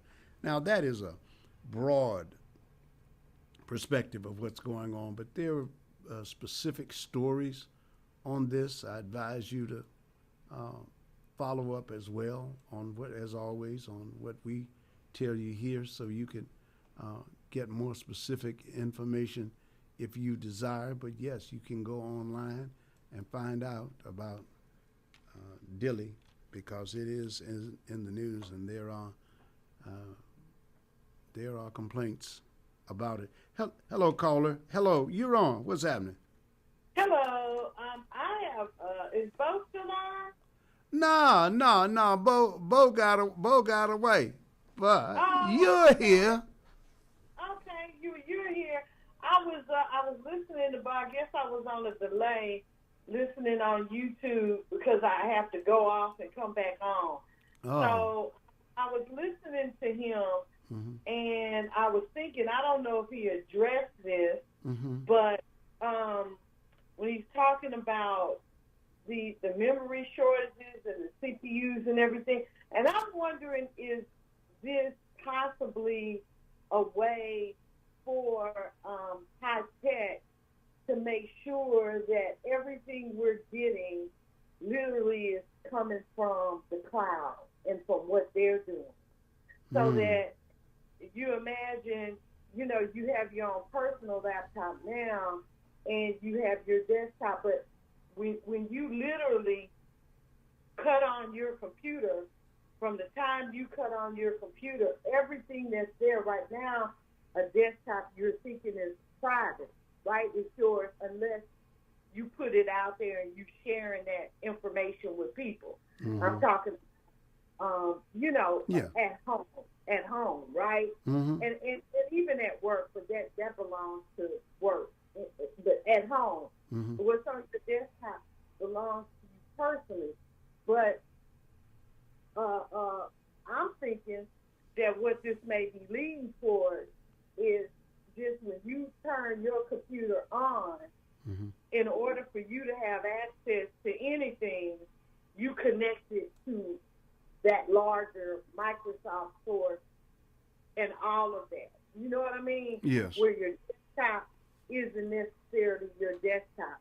Your desktop is out there in the cloud or somewhere where people could see it. They're probably going to say that you have privacy, kind of like how they say now, but people, you always get these notices about how your data's been compromised by these larger places, right? Mm-hmm. But I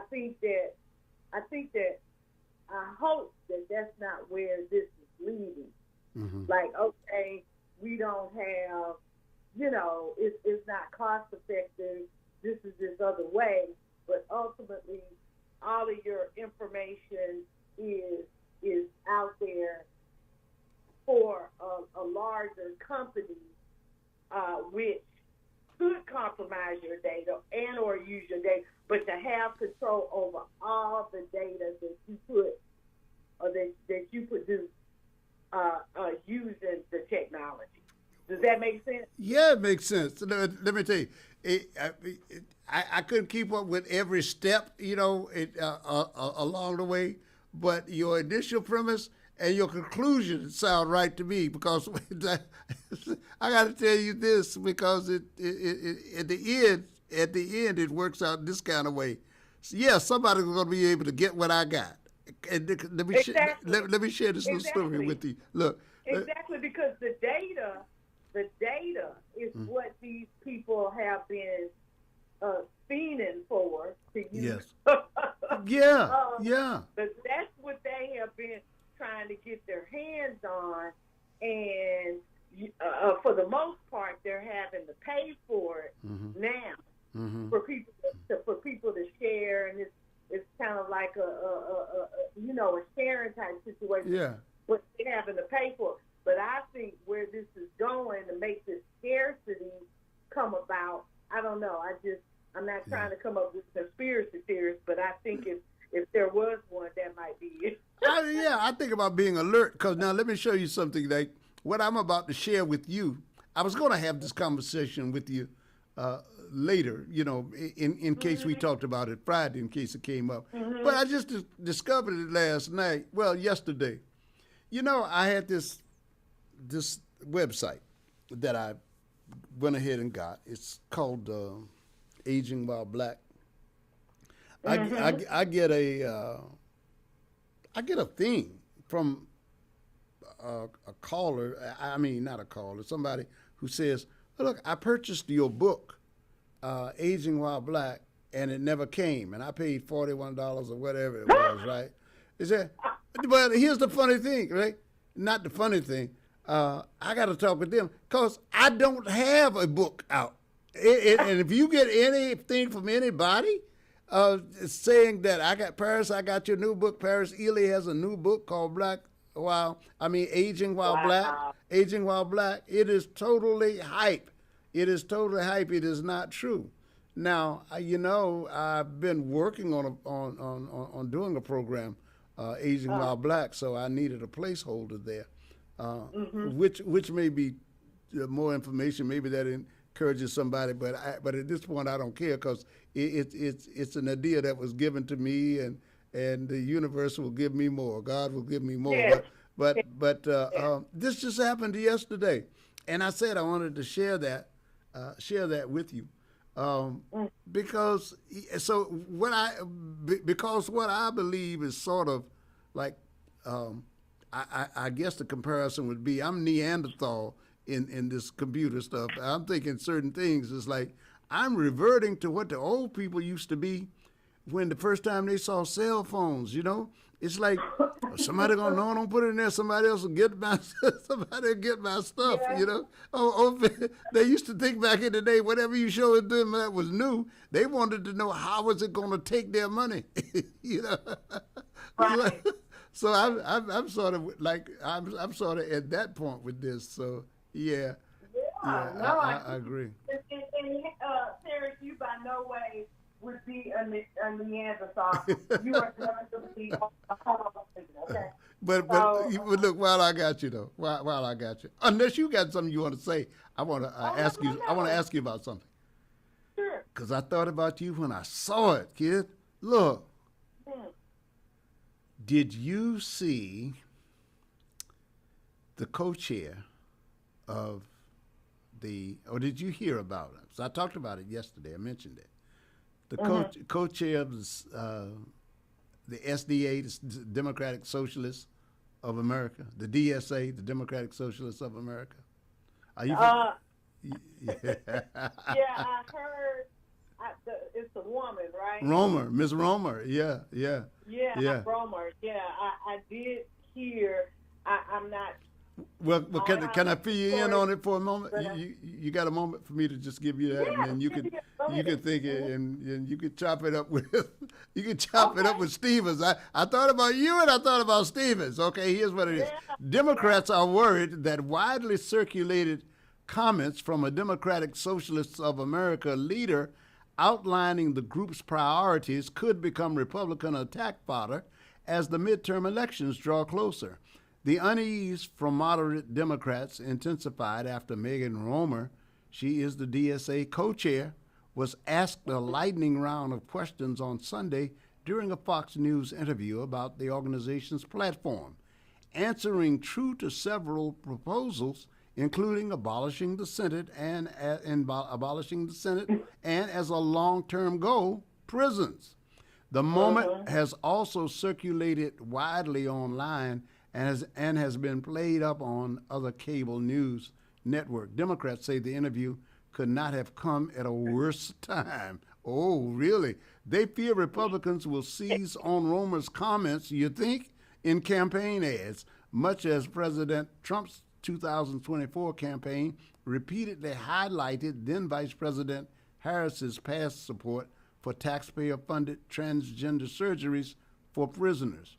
The ad, which concluded, Kamala Harris is for they, them, President Trump is for you, was devastating to Democrats at the time. Now, on the heels of a string of primary victories by the DSA candidates, the Democratic Socialists of America, in states including New York and Colorado, some Democrats worry that it will have an impact on Democrats across the board. You now have to argue to voters that you aren't insane when you want to talk about making groceries cheaper, said Democratic strategist Steve Shale. So that's it. He says, Shale said it's all just off message, adding that Democrats in competitive races will now have to spend time and research dollars learning how it impacts the race. So I just want to get that much out there for you, and you can find it in The Hill, you know, the online publication that we use from time to time. But I heard that. I thought about you. I thought about Stevens. I want to see what Stevens is gonna.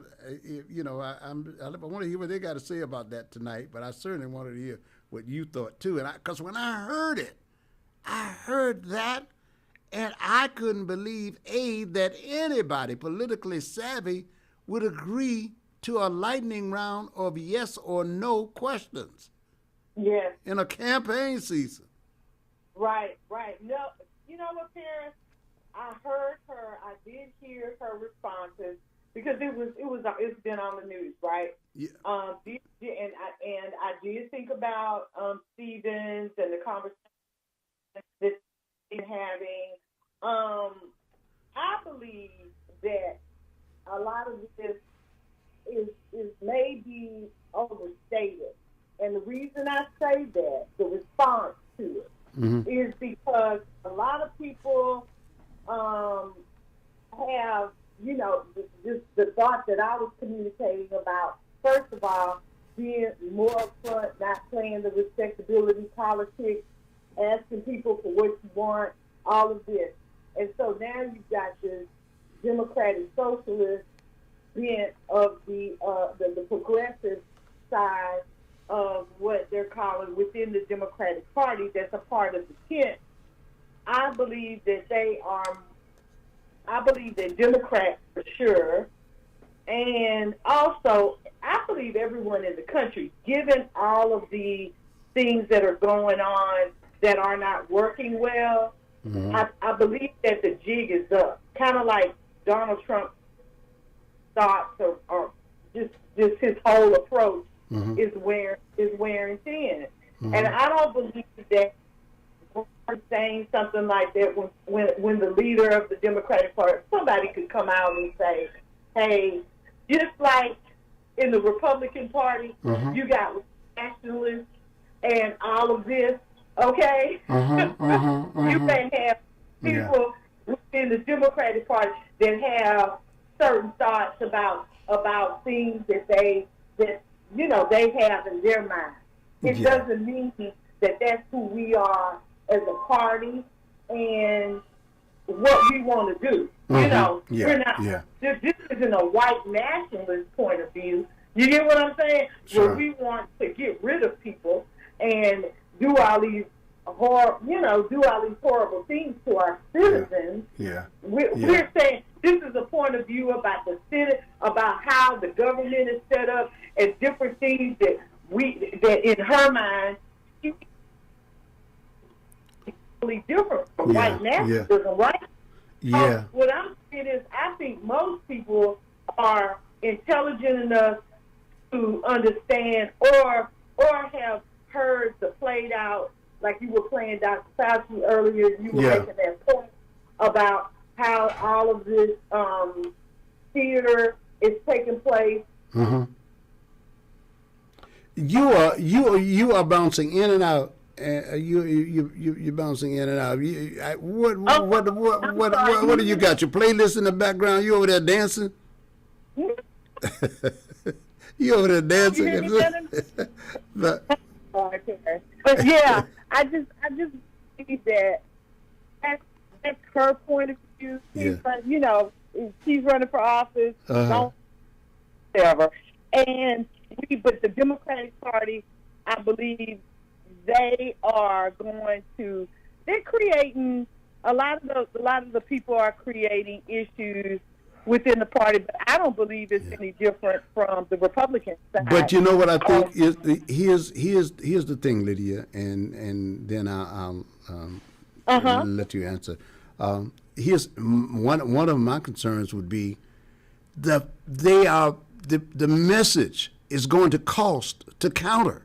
They're going to have to spend money to counter that, and the Democrats already are in a bind when it comes to money. They're being outspent.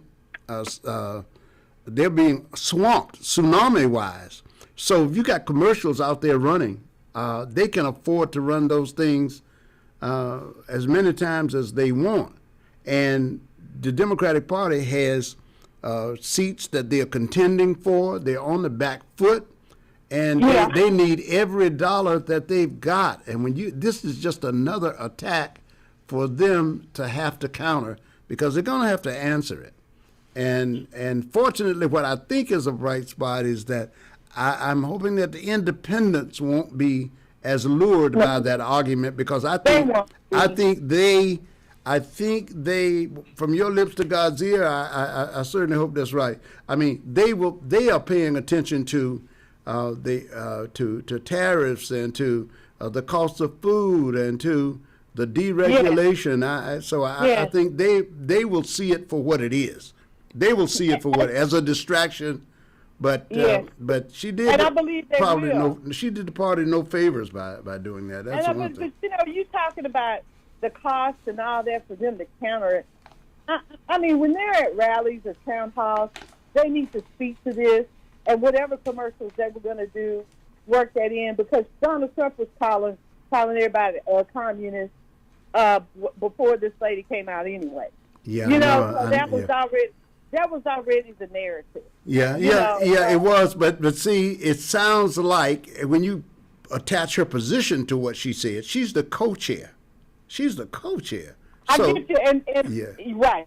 She is, and what they need to do is they need to address that internally. Yes, precisely. And they need to address that internally. And if that means this lady, somebody else comes into her role and counters that with some other narrative, or something along those lines. Yeah. But that's internal. They could squash that internally.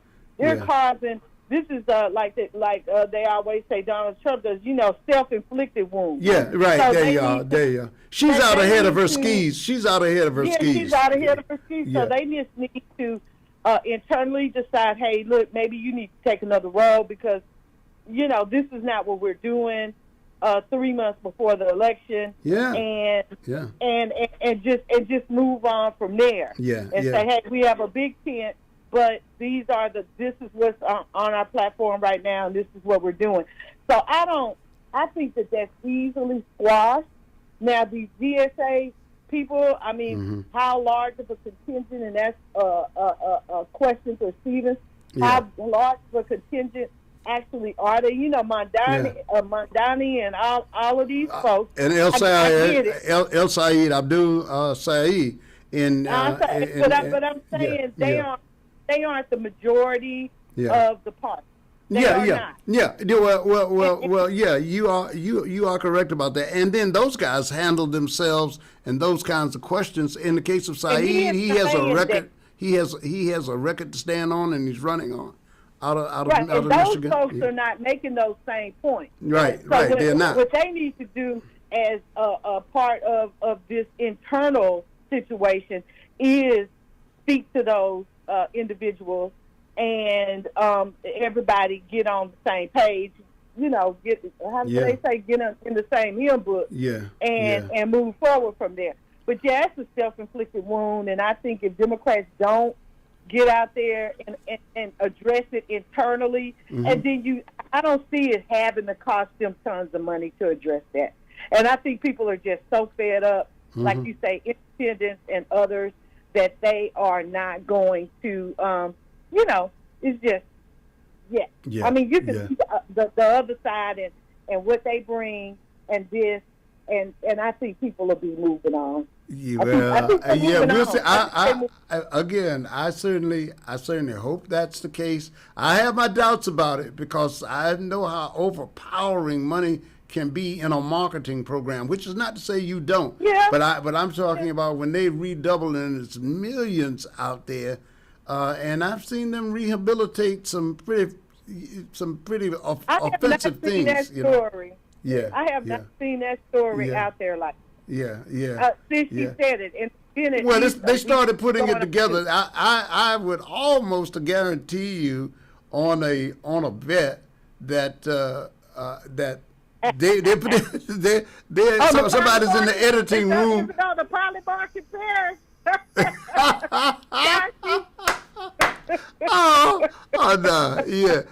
But somebody's putting together that spot. Somebody's putting that spot right now, and the Democratic Socialists have said that they want to get rid of prisons, get rid of this. And they're going to run that thing. They're going to do a 15-second spot. They're going to do a 30 spot is mine. They're going to do 10-second spots because you can pop in her answer quickly and then move on. And it'll appear like a blur on the screen almost. But if you run it enough times, it'll make enough impressions because it's stark by itself. Because I remember it stopped me when she said that. All right. Yeah. And so, I haven't seen it. I haven't seen it. I want you to go online and see it, and then I want you and me to talk about it. Well, no, I'm saying I haven't seen it insofar as the media in repetition since she said it. Yeah, right. I haven't. Oh no, that hasn't happened yet because it's going to have to go through the media house. They don't want to get out too far because they wait. I mean September, but something like that you can do. Like Tallarico is out. Yeah. I mean Tallarico is out now. He's He's doing little stuff like that. Stuff like this is just mainstay. Stuff like she's doing is stuff that you can just pop in. It doesn't require special setting.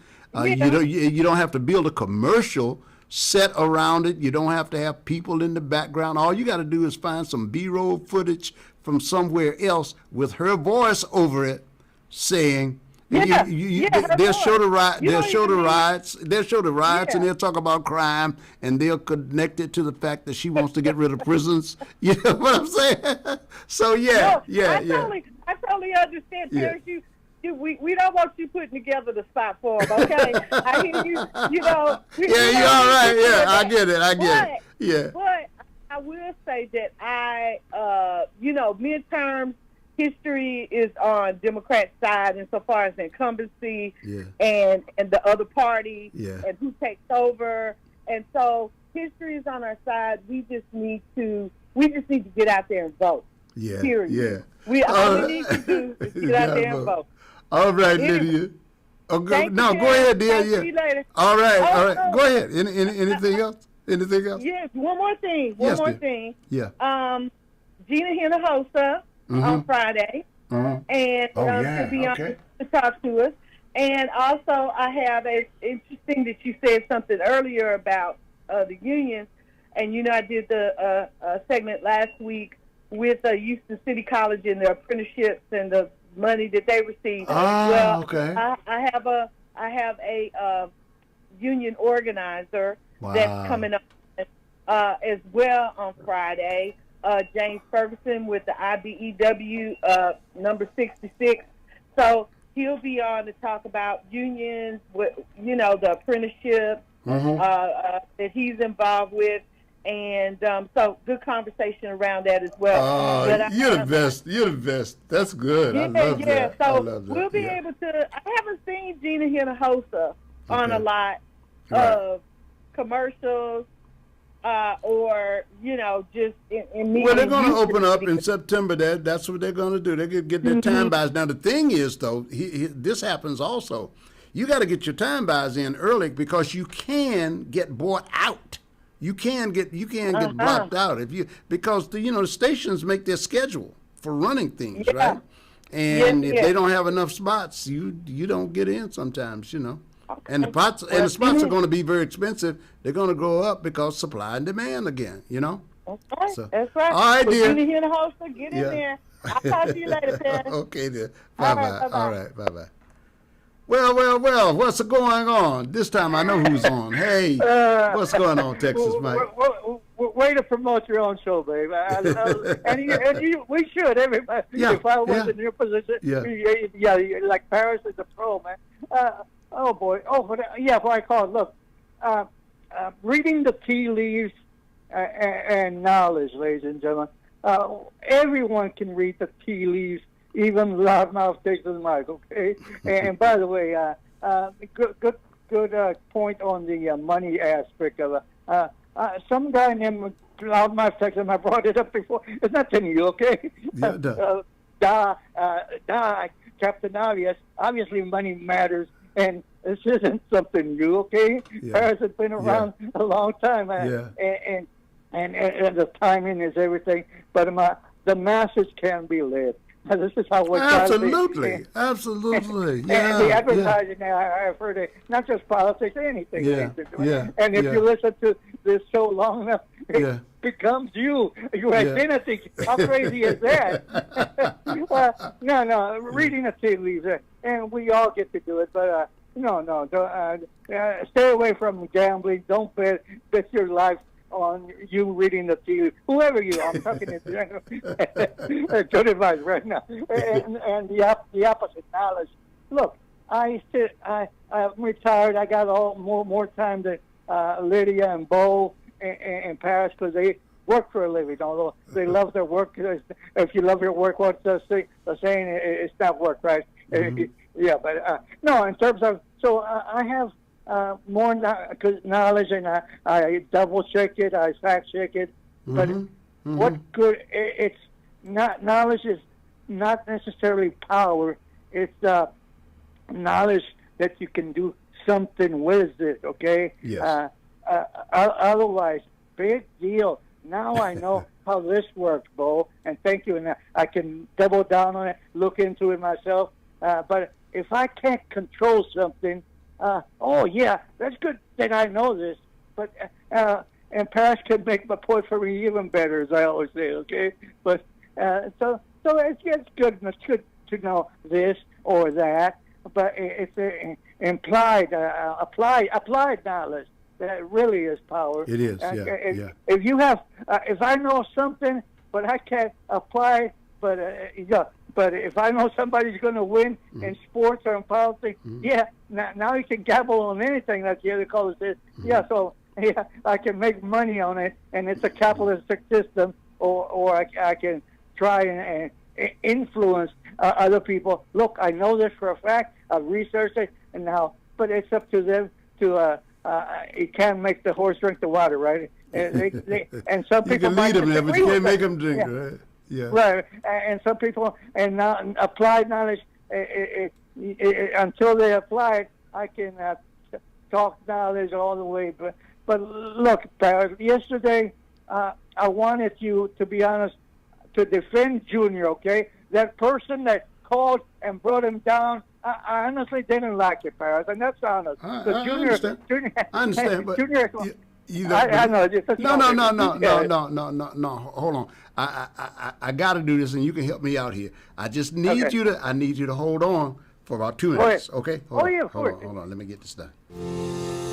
This is Gilbert Andrew Garcia of A Tip from Gilbert. Talk, inspiration, and prayer. Listen to my show every Monday from 11 to 12 on KWWJ 1360 AM, KYOK 1140 AM, KCOH at 1230 KCOH.com, Sankeet Radio at 95.1 FM, 1460 AM, and Latino Sports, KEYH 850 AM. Call in at 832-570-8075 and follow me on social media. See you then. A Tip from Gilbert, Mondays 11 a.m. on 1230 KCOH, The Source. Everybody's talking about the high price of eggs. I don't know much about eggs, but I tell you this. If you want great chicken at a great price, how about Chicken Plus, 6210 North Wayside? Let's hear what his customers are saying. Michelle writes, Chicken Plus has some of the best fried chicken and best fried okra in the city.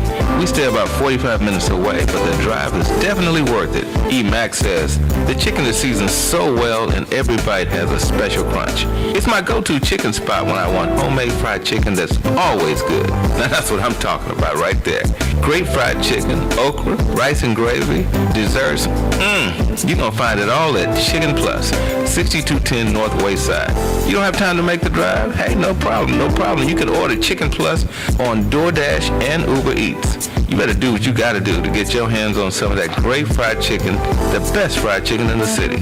Great chicken at great prices. That's Chicken Plus. See you there.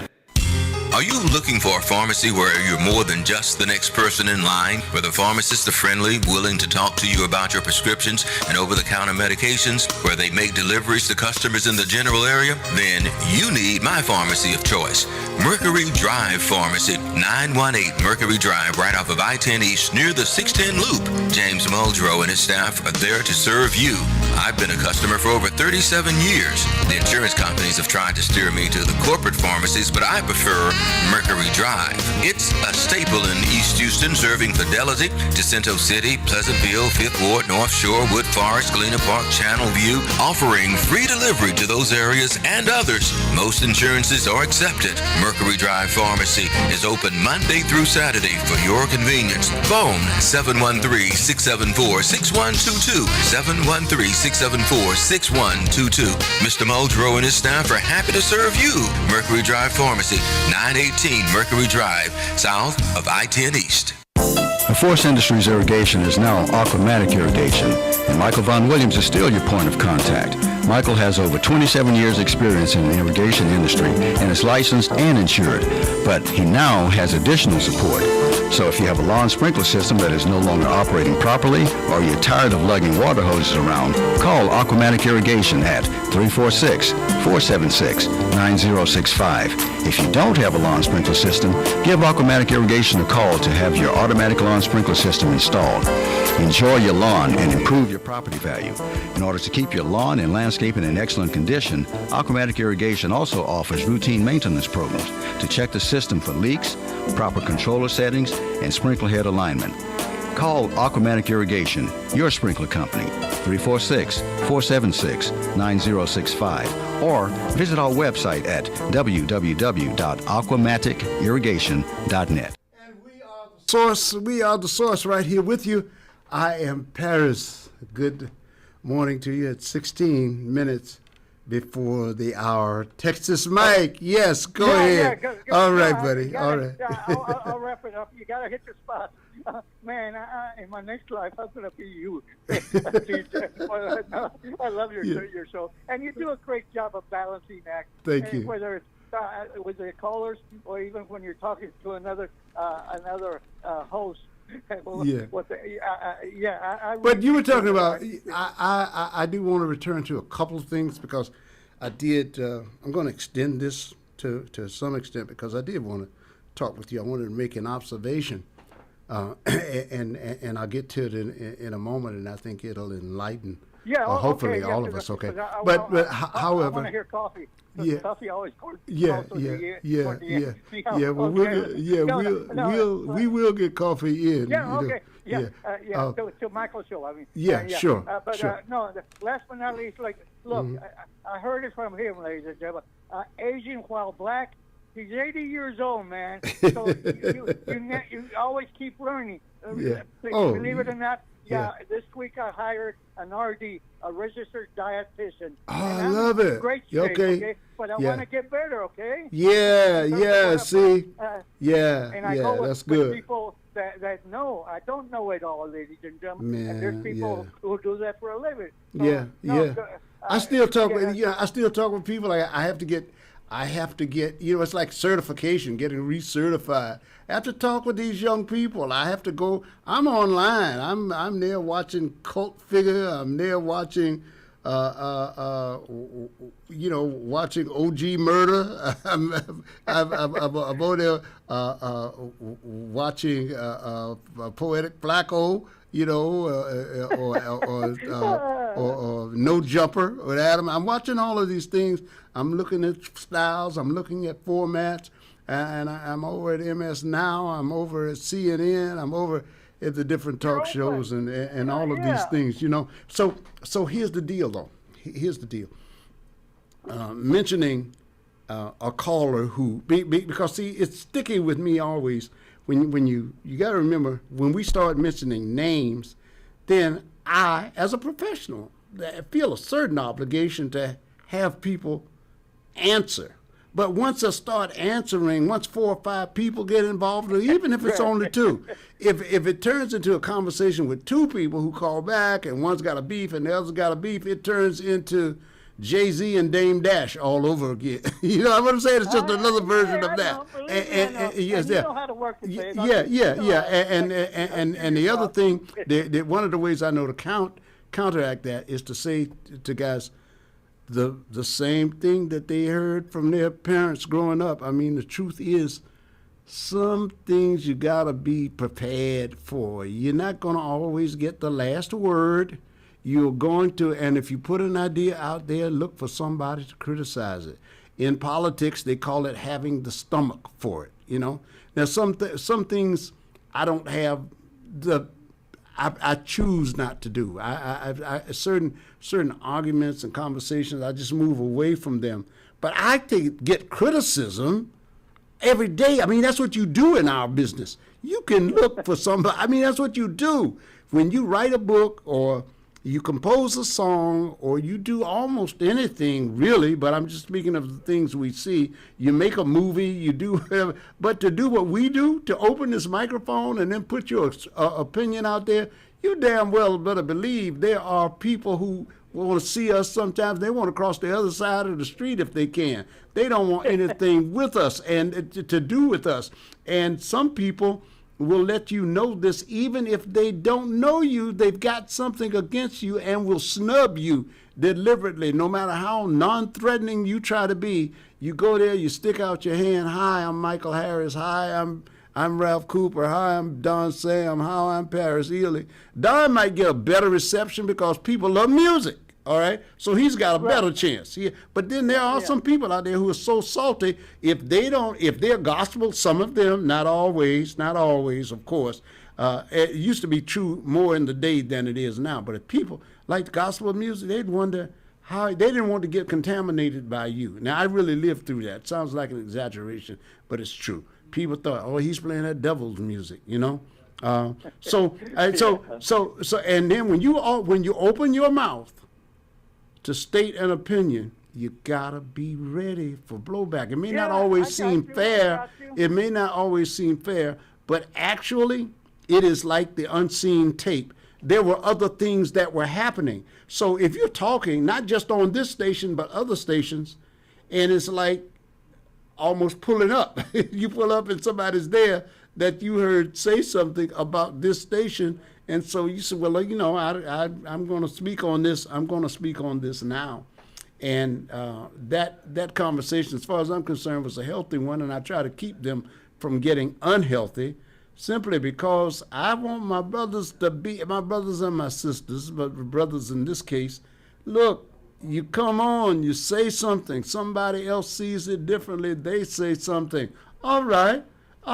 It doesn't always have to be taken as an assault on the person's character, but in the event that it is, sometimes you're not going to answer everything that offends you. You're just not going to get that opportunity.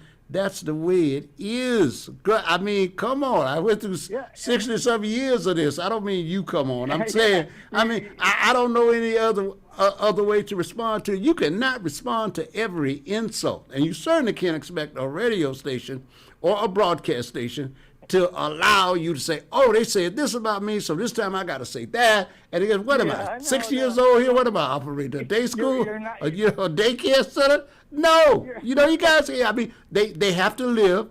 We all ought to live by what, sometimes I'm in an interview and people can be offensive.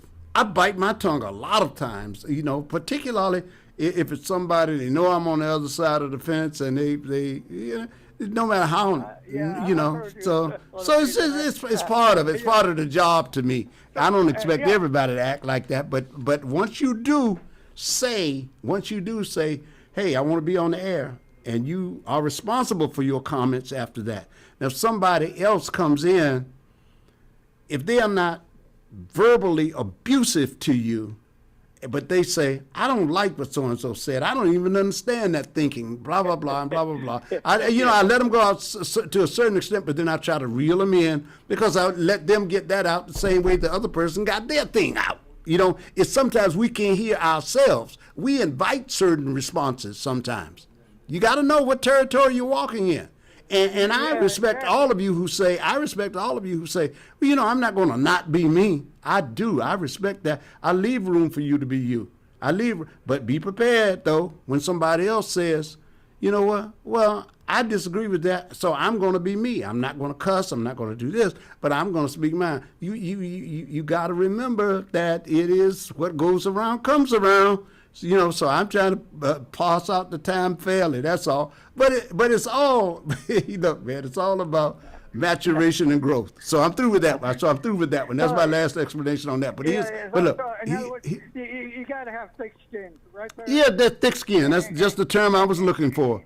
Yeah, and do not allow people to push your buttons. Like one of the brothers said, man, I sit here, you think I sit home stewing about what somebody said, and people say things. Look, I've had people call me stupid on the air, right? Okay, I get it, and maybe what I said did affect them that way, or you know, mealy mouth, or what is it? I don't know, just too accommodating to them. But I know who I want to be, and I know what time I want to be that person, because I know all kinds of different ways to be. But I got to be whatever's productive for me. You know what I'm saying? Yeah. Look, now here's what I wanted to get at with you. Now, here's the deal. I'm saying, wait a minute, I'm missing an opportunity. I gotta, see, I have to hear myself talk too. So wait a minute. We talk about getting out, getting beyond what you do. I got this perfect opportunity to ask Mike, because I had this in my question I was thinking about, and I was looking up some sources on it. I get asked this, and from time to time it comes up. And this white Mexican thing. And I thought to myself, wait a minute. I smacked myself in the forehead, right? I said, wait, okay, here's the deal. Let me talk with Texas Mike about this. So I'm getting it. And this is not, this is just a conversation. And so, what made me want to ask you about it was because my understanding is that you would find more, while Mexico doesn't do the race category thing, right? Is that right? Right. They don't classify by race, right? But there are more white Mexicans in the northern part up near Baja California, right? Even if a thing doesn't show up formally, cultures make their own accommodation. You understand within the culture, what the designations are. So, so then I was reading on this, and that is like the Europeans and the Western Europeans and the Europeans from Asia. Some of those are thought to be white Mexicans. And the reason I'm talking to you about it, because I want you to correct me when I have a wrong understanding. Oh, not wrong. I just want to understand it the way I think. The way I understand is think about it. Now, are you? And I hope this is not an imposing question. Are you considered, or do you consider yourself a white Mexican, or do you actually know anybody who classifies themselves as white Mexican? And if not, why not? Why shouldn't they? If that's their designation. Good question. And for anybody who regularly listens, including you, once I bring it up, you'll say, "Oh yeah, he did say it." I don't see life that way, ladies and gentlemen. I don't. I'm talking about myself, okay? Oh, I know you. So let me see that point right there. Let me see that point right now. I'm asking you about the culture, though. It's not you. And I don't have any ulterior motive other than actually understanding how it works now you revised the question. Okay. Yeah. No. It was well. I wasn't plain in my intent before. I want to know how it works in that society. For instance, okay, if there's a white Mexican, is there a black Mexican thing? I know they're like, okay, let me try to understand. I know the Mayan people, some were there when the conquistadors came, and some were parts of the country was more heavily populated with the indigenous people of America, right? Yeah, and they became mixed, yeah. No, okay, and that's the southern end down here, right? Is that the southern end? Yeah. Okay. Now up north, or is it just the opposite? I might have it backwards. Up north is where the more European. Let's see. The Aztecs settled where? The Mayans and the Aztecs settled in the middle of the country, right? The Meso part. Is that it? Approximately, yeah. Okay, yeah, and then Mexico, yeah. Because it makes sense that the indigenous people would be closer to the southern border, I guess, rather than because if you come in through the land mass, I guess you. And as you know, the border changed where you live in West Mexico. Sure.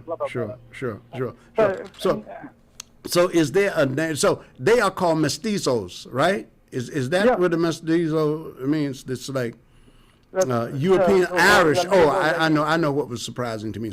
So Irish immigrants who went to Mexico, settled there anyway, settled in Mexico. We got German. German. You got we got Germans in Texas as well. I say we. I mean, you got North America. I bring up a lot. No. United States has has Germans up near, what's that, going up to 35, Waco, up there in those places. And the people who make the sausage, Bronxville, that's what I was trying to think about. Yeah. But I just have an interest in that, and I just wanted you to make that clear for me. And I want to have a more fully formed conversation about it. I just the treatment of, if there's a white Mexican, does that mean that there's a black Mexican out there? What is that? And how do they get treated? How do they get treated? Again, look, anybody can define their identity. Like I said, in another area, you can call yourself. Even I have brought up, I'm black, ladies and gentlemen. And what do I say? If you go back far enough, we are black, and so we can. We're not playing. This is. But do they get treated differently? My question is in that culture. Yeah, well, you're treated a lot of it by skin color, believe it or not, and by class, as Lydia. Yes, and by how you define yourself. Yeah. And it's, man, when you get into generalities and what is an American and what does it mean to be black? It's more than skin, I hope. No, and we don't. No, but same thing, same problems, same issues as far as defining yourself and how we or they treat each other as opposed to. Because I hear look. We all get general impressions and stories, But I just wanted to know how that functions in the culture, because, like, believe it or not, it's like when I was in Vietnam, the Monyads, they got treated differently, and they were black people from the hills. All right, they looked very much like.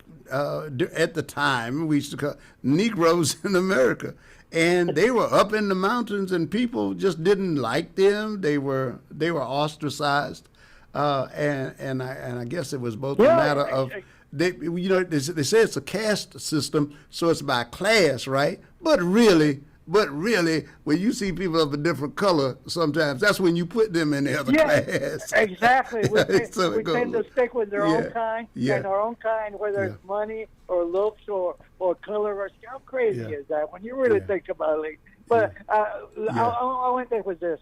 Look, you were describing to be yourself and have thick skin.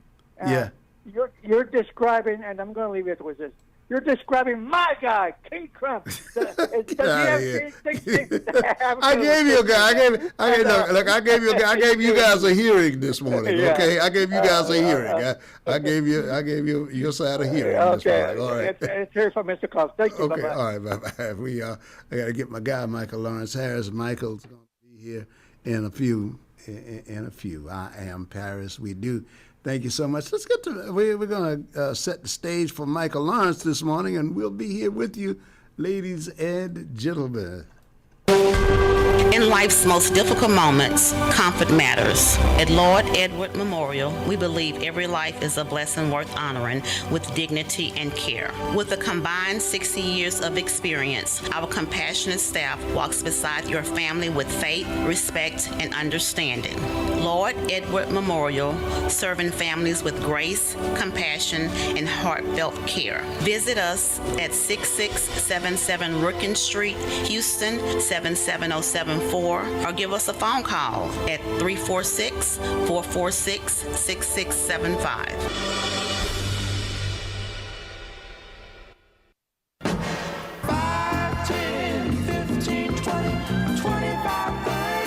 Hi, I'm JJ Walls with Sunnyside Dental, and yes, it's now been over 30 years that we've been providing quality dental care for our patients in the Houston area. It's now come to my attention that many of you that want to come to Sunnyside Dental have Medicare plans that we don't accept. Hold up, that has got to change. Sunnyside Dental is now accepting most Medicare dental plans.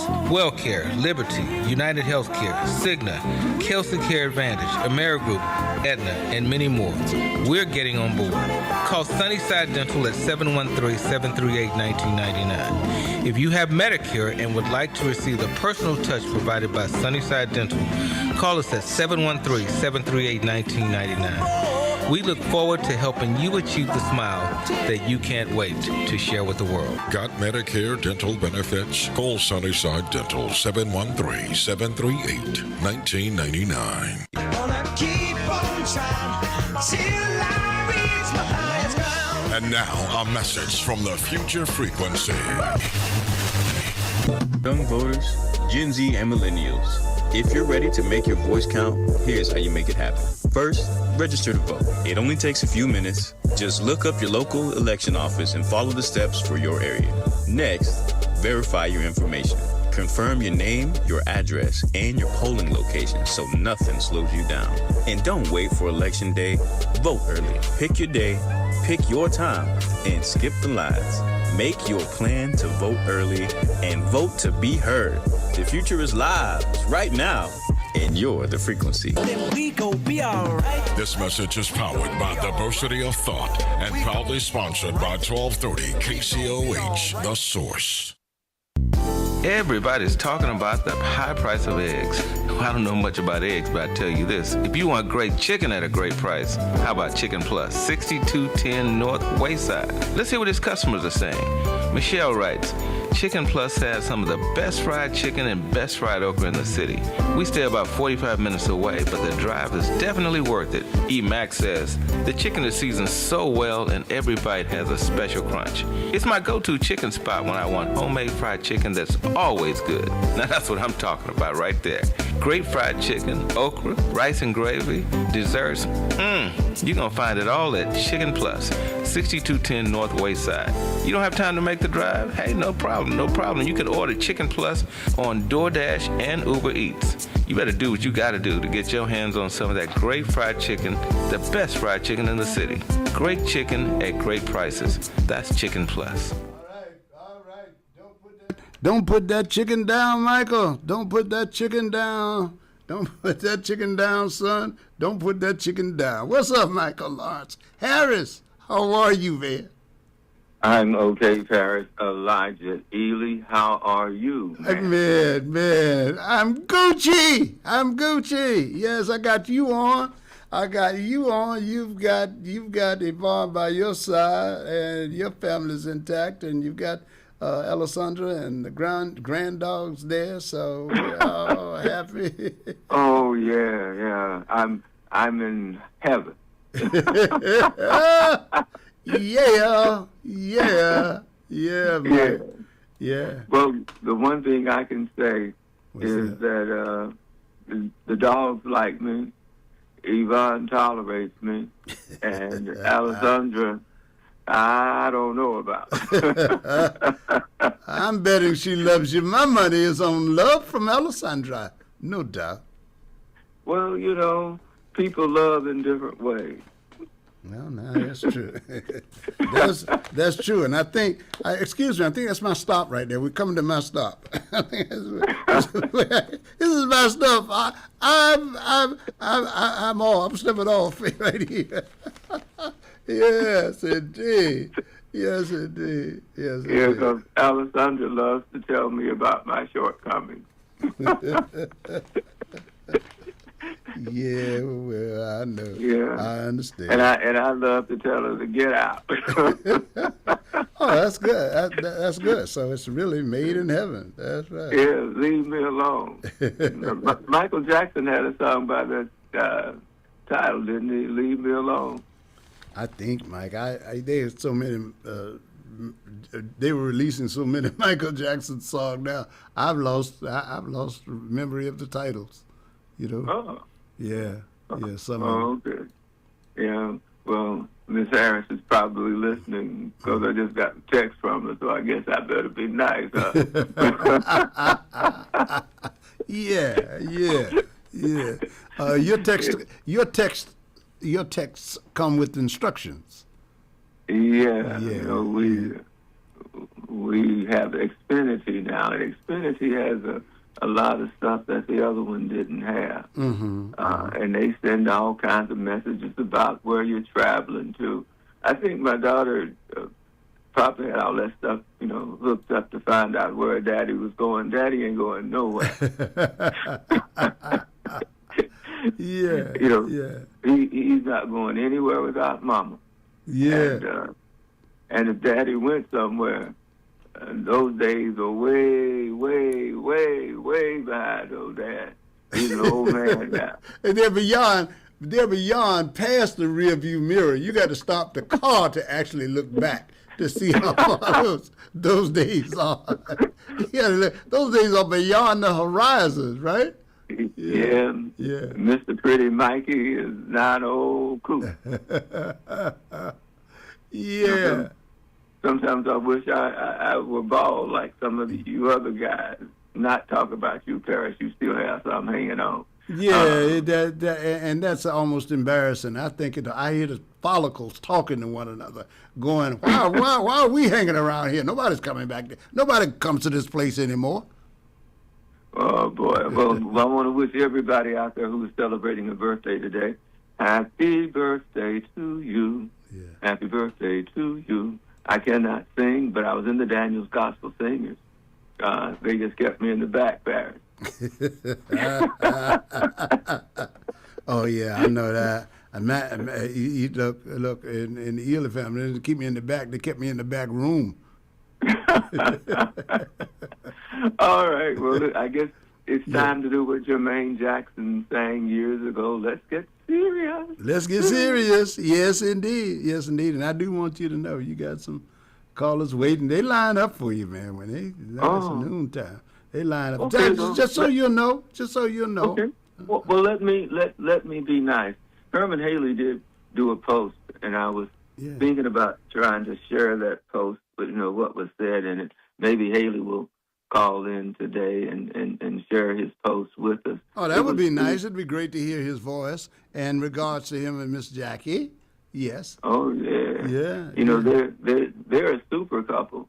They got married. I think I got married before him, but it didn't last. It didn't work. Who had that song? Was that Billy Paul? Billy Paul. I said, now they're making songs about it. Well, hey, most of them don't work. Yeah. Love. I found love on a two-way street. Yeah. She was going one way, I was going the other. Okay, that's a nice touch. I like that. Yeah, buddy. And I lost everything on that lonely highway. What did the song say? Starting all over again. Gotta be rough. Gotta be rough. Well, you got a hell of a playlist, though. You got a hell of your playlist. This is a Heartbreak Hotel. That's the jukebox in the Heartbreak Hotel. Yeah, buddy. Yeah. What did Johnny sang that song? One thing's wrong with my woman, one thing wrong with my girl. She doesn't love me. Yeah. And then he says, she doesn't love me anymore. My question was, did the Negro ever love me?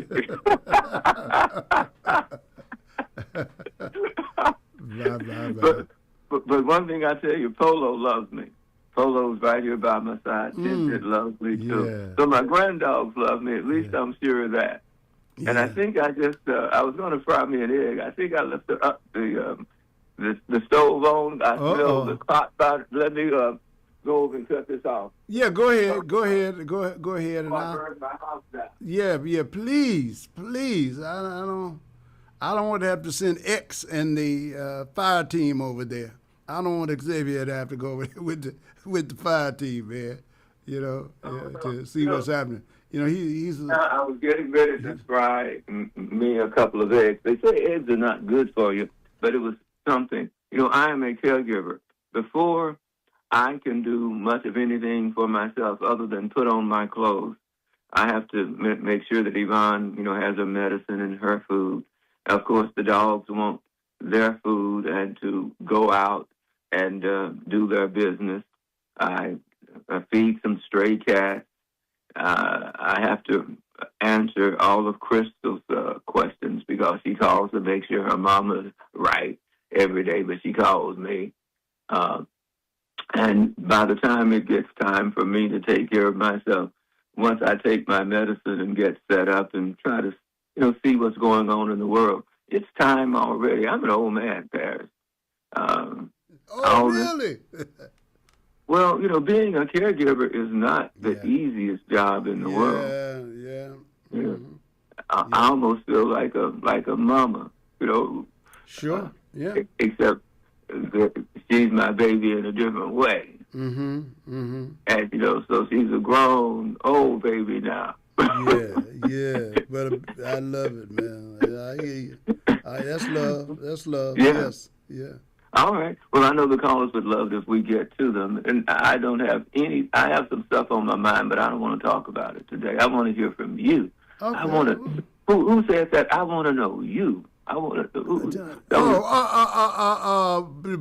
the blues song, Albert King. Yeah. I'll play the blues for you. Yeah. I love that song. Yeah.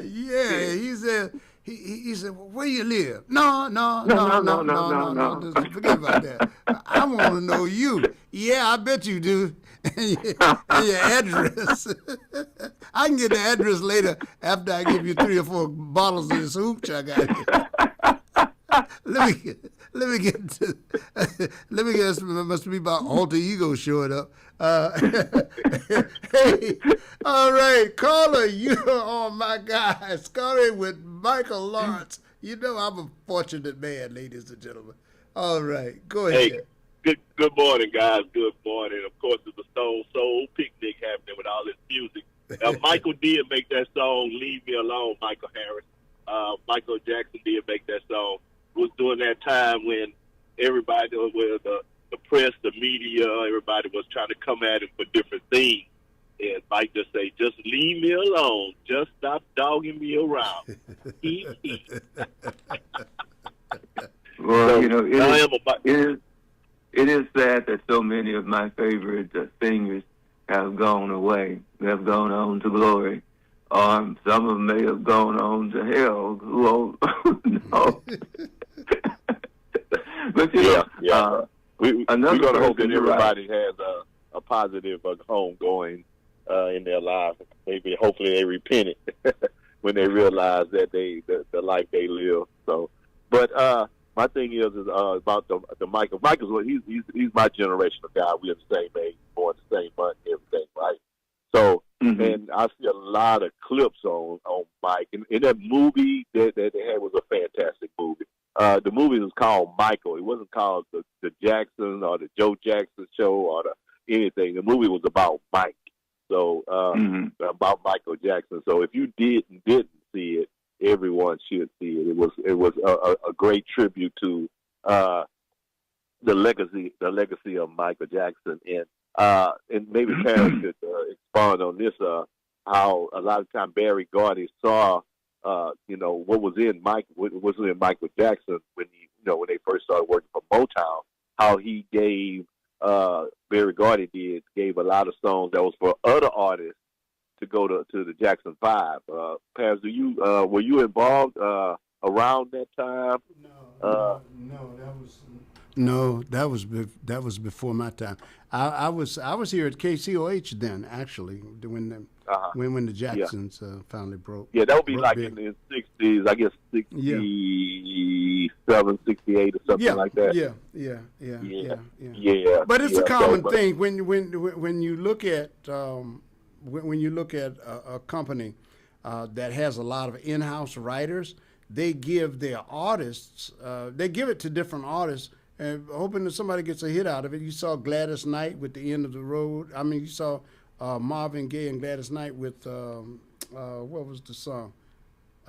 Midnight Train to Georgia. Midnight? No. Most the other songs. Oh, I think it is. We've come to the end of our road. Marvin's song. Heard it through the grapevine. Heard it through the grapevine. That's what. Heard it through the grapevine. Oh, okay. Marvin Gaye and Gladys Knight did that. Yeah. And a lot of other Bonnie Pointer, and several other artists. When you look at the artists over there on that roster at that time, they all did a lot of Smokey Robinson songs and Holland Dozier Holland songs, and that's how you make your money as a music company, because Berry Gordy was getting played on the publishing. So whoever sang it, it was going to be the money for the writers and for him. Yeah. Right. Yeah, and Michael Harris, you when you first started in radio, were you strictly talk show, or were you more just multitask? You did music, talk show. No, I started out as a newsman. I wanted to. Yeah. But no, I started out as a news person. I watched the news when we finally got a television. And I didn't, I know I didn't see any black guys there. I liked Walter Cronkite and Huntley and Brinkley, those guys back then. And I said, when I grow up, that was what I wanted to do. And I discovered I wasn't pretty enough to be on TV. Maybe I was too dark to be on TV.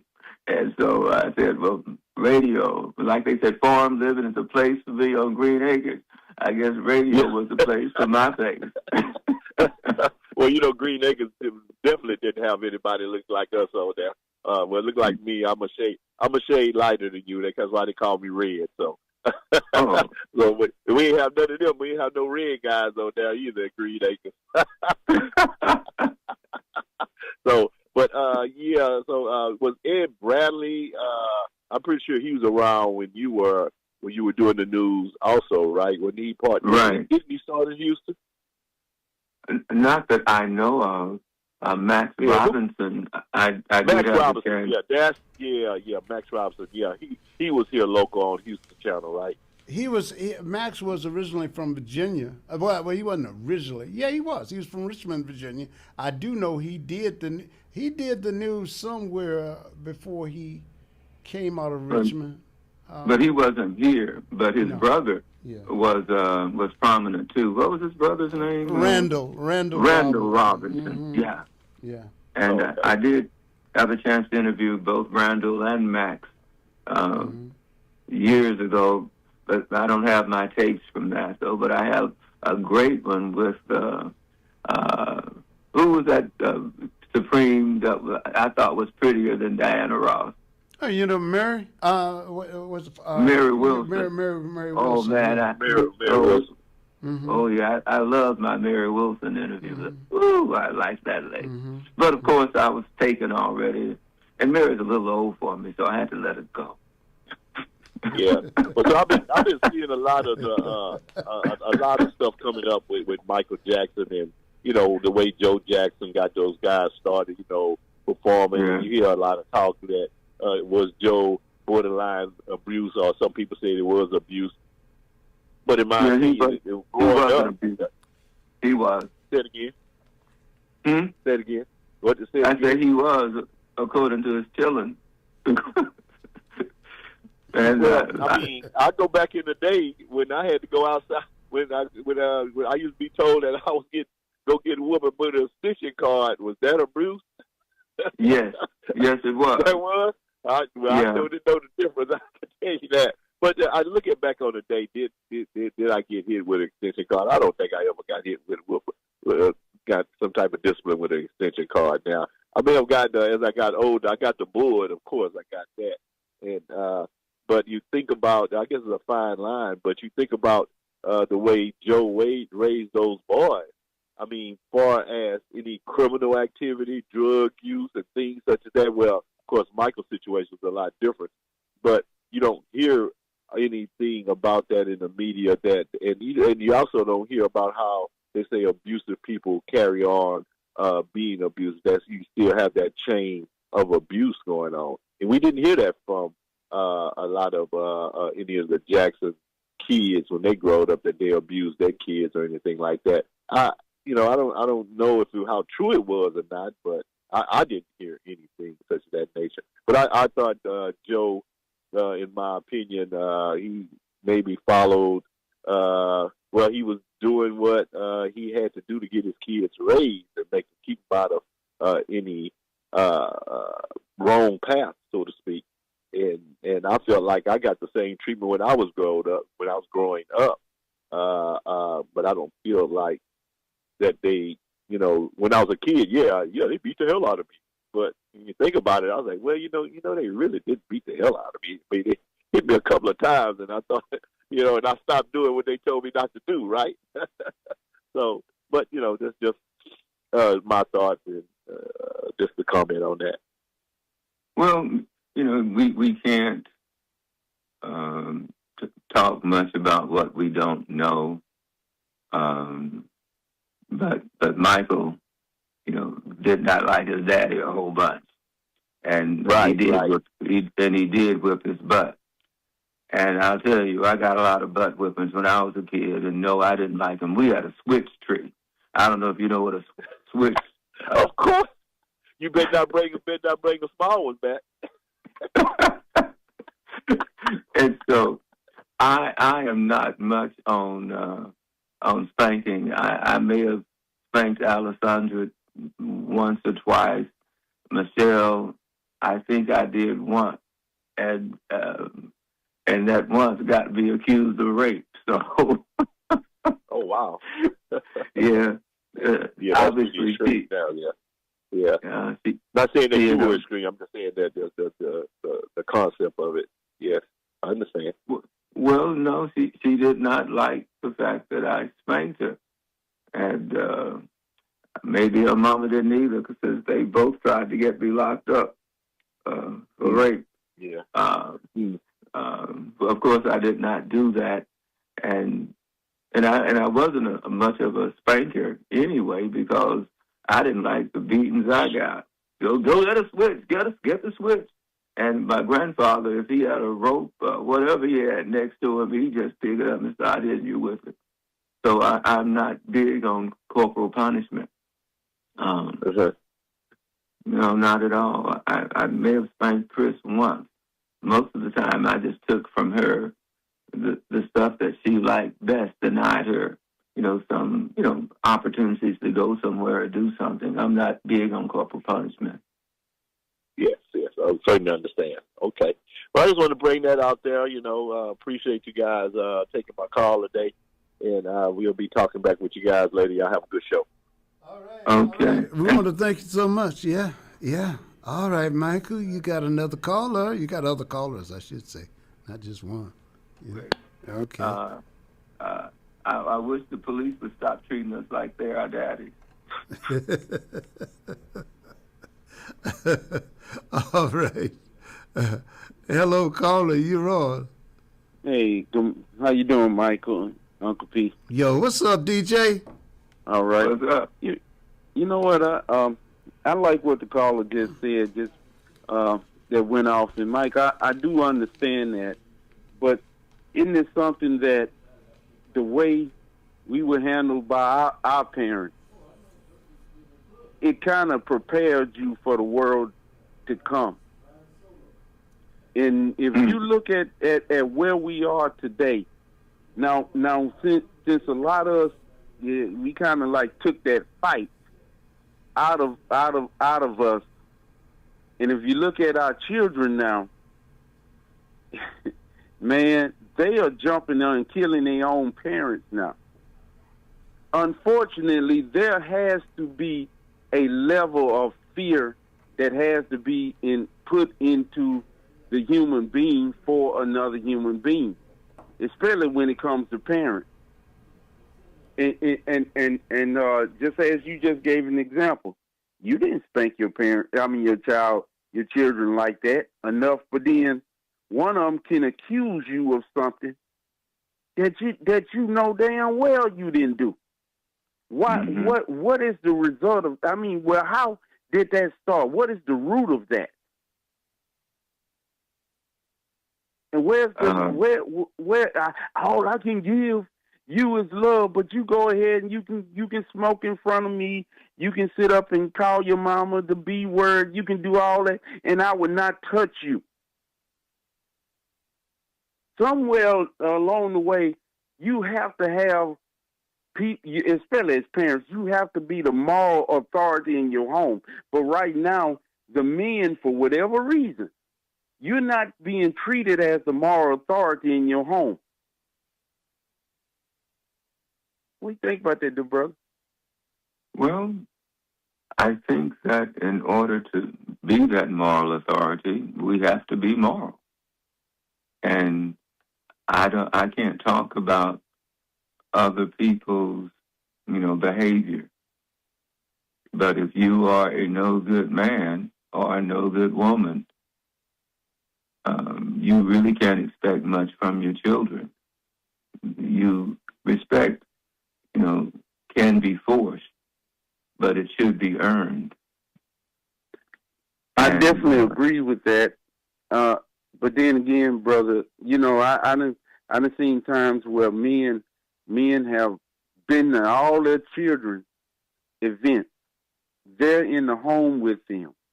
And one of the things I found out especially when Father's Day comes around, I always bring this up to ask your children, how have I benefited you as your father?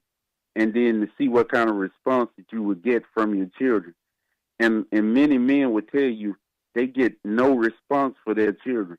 And the reason why that is because the children don't know you. You in the home with them, but how is it that they don't know what school you attended, what sports you probably played, or what did you do during the times when you was taking care of the mother when she couldn't work? They know none of your story, none of your story. And unfortunately, I have to say, ladies, you're not doing a good job in that area yourself also, because I can tell you as a father, if my daughter or my son try to act a fool with my mother, the first thing I'm doing is just like something snaps in me. I go at her. But the females do not show that response in kind. And that's what's causing a lot of that I believe, from my perspective. I can see how that can happen. Yeah, I don't know why. Maybe women just have a stronger bond with each other, or the fact that males are allowed or are supposed to be the dominant figure. I try to treat the bad man. Well, I try to treat my wife, as an equal. Yes, because, yes. She has worked and contributed as much as I have, probably more, right, because they had to, they're the principal raisers of the children as well. So, right. But I know my daughter, Alessandra, obviously likes her mom a whole lot more than she likes me. And I wonder, is it because of the men that she has run into over the years, and maybe she sees me as just another one of them? And so we need to love and respect our women more. And I try to. But Michael, how can we help them? But how can we help them if they would never share anything with you? You know what I'm saying? No, you can look. We know men. Like I told my daughter, look, I'm a male. I know me. You know what I'm saying? So if you don't talk to me, how in the hell do I supposed to know? And then if your mama don't tell me nothing because she's afraid of what I may say or do, you know what I'm saying? So you can't just leave the man standing there, and then all of a sudden you think us as men that we we can read your mind, and then if we don't respond in the manner you expect for us to respond, why in the hell you expect for us to know if you never told us? You make an excellent point. Right? I guess we have to show ourselves as being open and accessible. So these are the dilemmas that me and we've been dealing with for a while, and really, I think if the mother is to be the mother of civilization, and to be honest with you, rather including you domineering guys, talking about that you come in the house and everything needs to get right. No, that woman actually, the reason why you built that home and you built that life is because of that woman that's in that home. And nature shows us, even with the ants, with the bees, where all that activity goes around the female, don't it?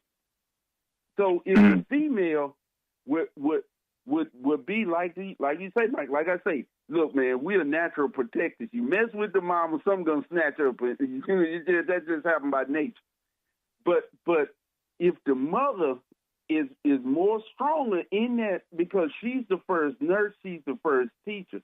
The female can change the whole dynamic in the home just by just saying something. But if she sits there and don't say nothing and be quiet, ask Brian McKnight. That's what's going on in this family.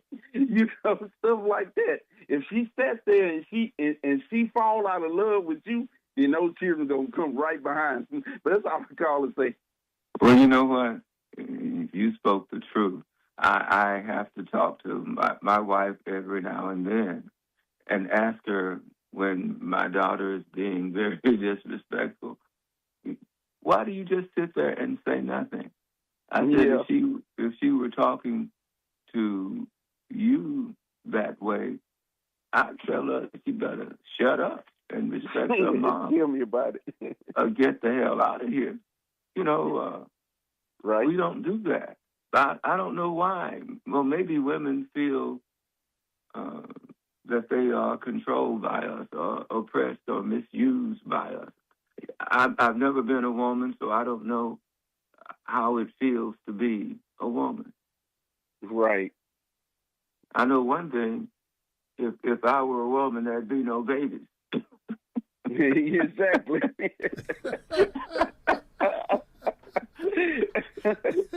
No thanks, I got other things to do. Right. Hell to the no, I ain't having no baby.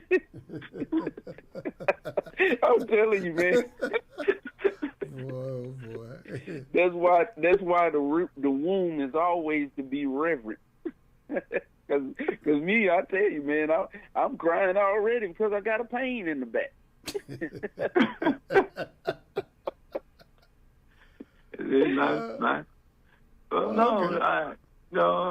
I'm not a.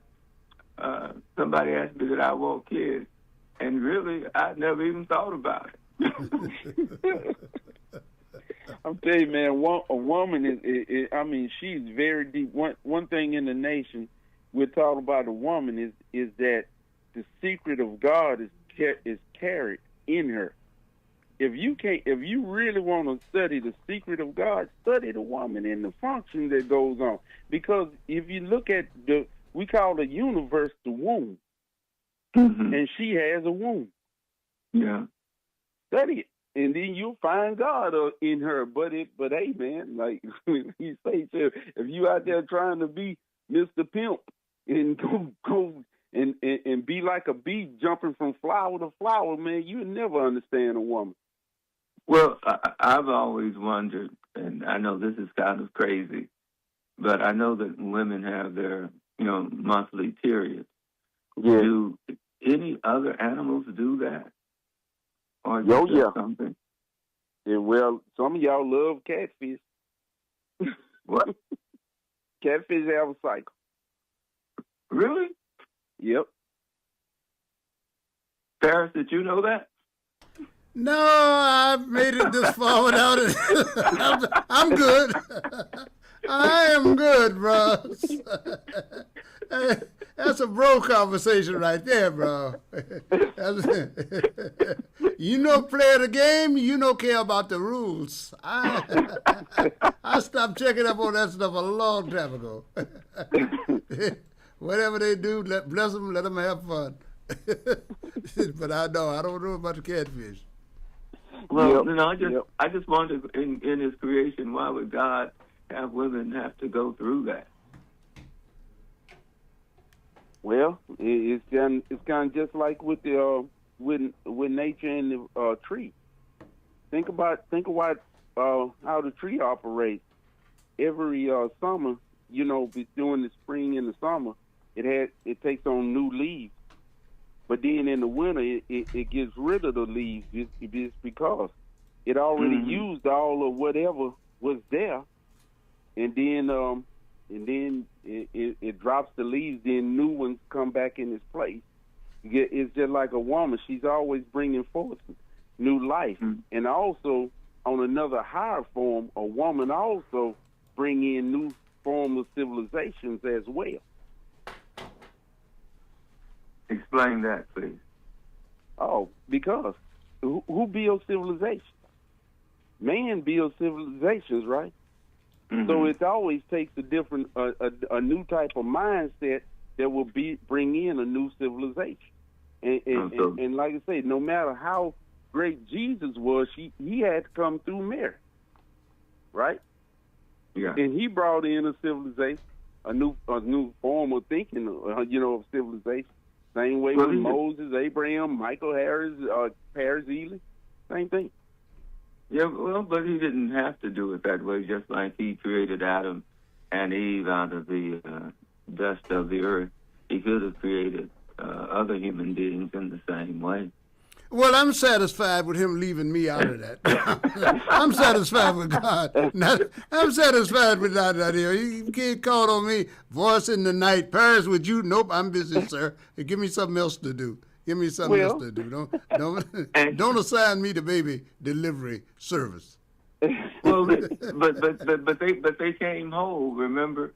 And if you look at the Bible, don't forget Adam and Eve were not alone. So obviously, he created other human beings as well.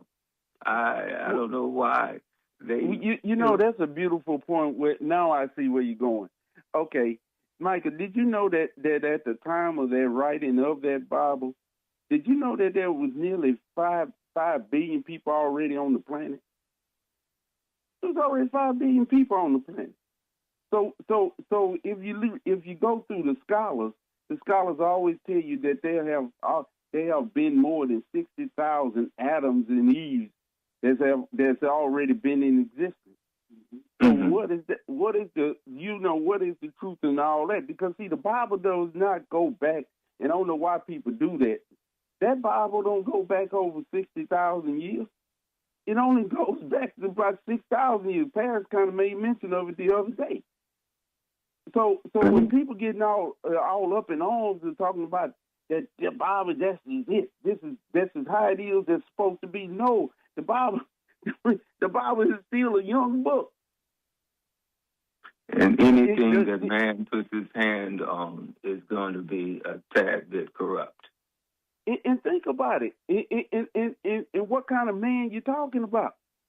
Because remember, the oldest writing that they got, and I think the base claim in the hieroglyphics or whatever, that was 10,000 years, way long before the Bible. They was already in existence.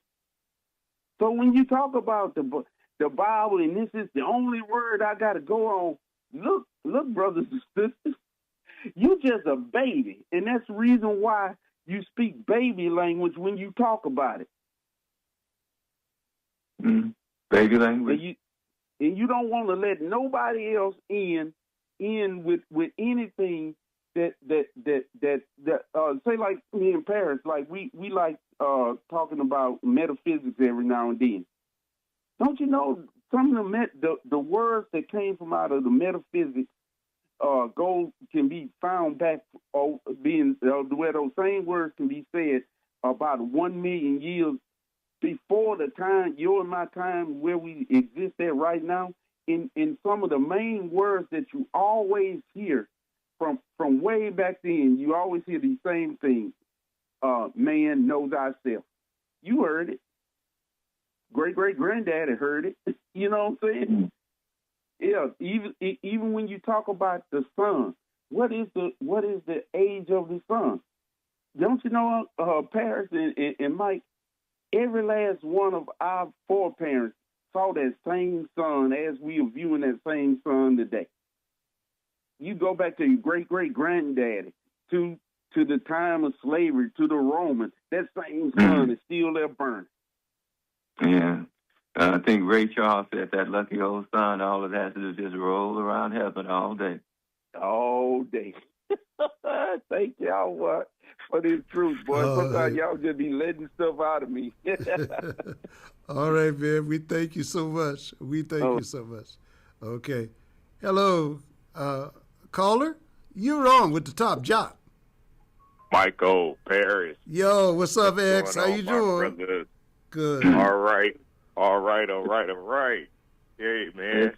Training camp is going on with me, so Texas training camp. Okay. What are you, water boy? Yeah. I carry the water just in case a fire start over there. To put it out.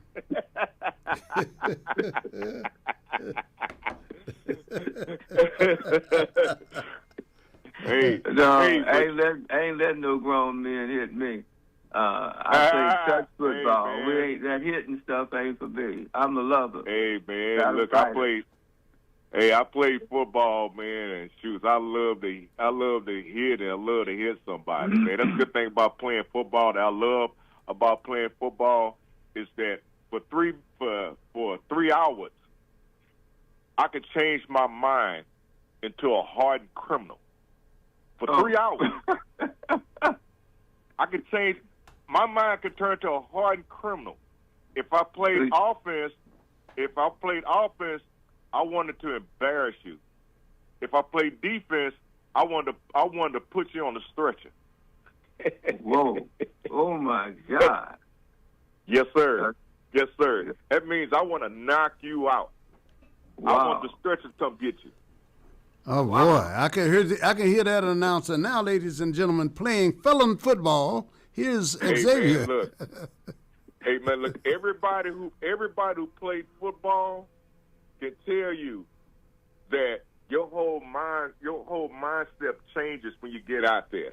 Because football is different from basketball, baseball, and everything. It's violent. Sure. So you got to have the mentality of being violent. And I loved it because the simple fact that when that game was over with, I could turn it off. So I could turn it on, and then I could say some of the worst stuff to my opponent on the football field to see if I can get into your head. Well, I'll tell you this. I was more like Otis Reddick. Otis said, "Ooh, I'm a lover." Mama was. Papa too. Man, I fractured my skull playing softball. A guy, there was a pop-up, and I was in the outfield.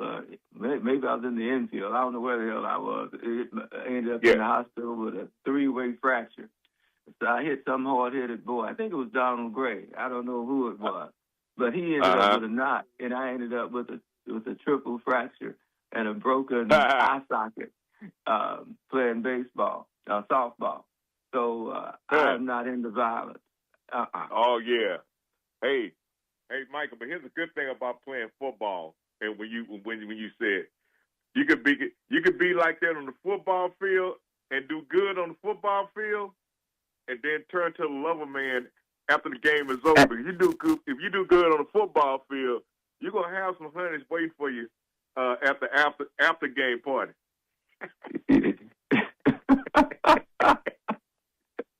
Well, so there was some perks.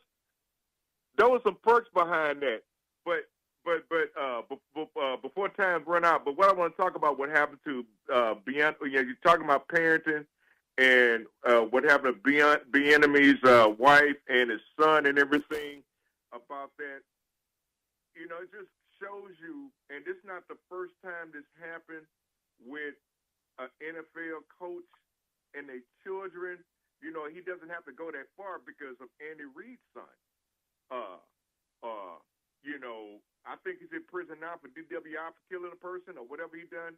And his son was a troubled child. But the thing is that what it is, when you are an NFL coach, man, your profession is so time consuming and you're not away from your children. And, the parenting becomes difficult as a dad because of the demanding of being an NFL coach. And so, sometimes you have kids that some kids have to have both parents to be a functional kid, and some kids can't. Now, as far as my son is concerned, well, I'm going back.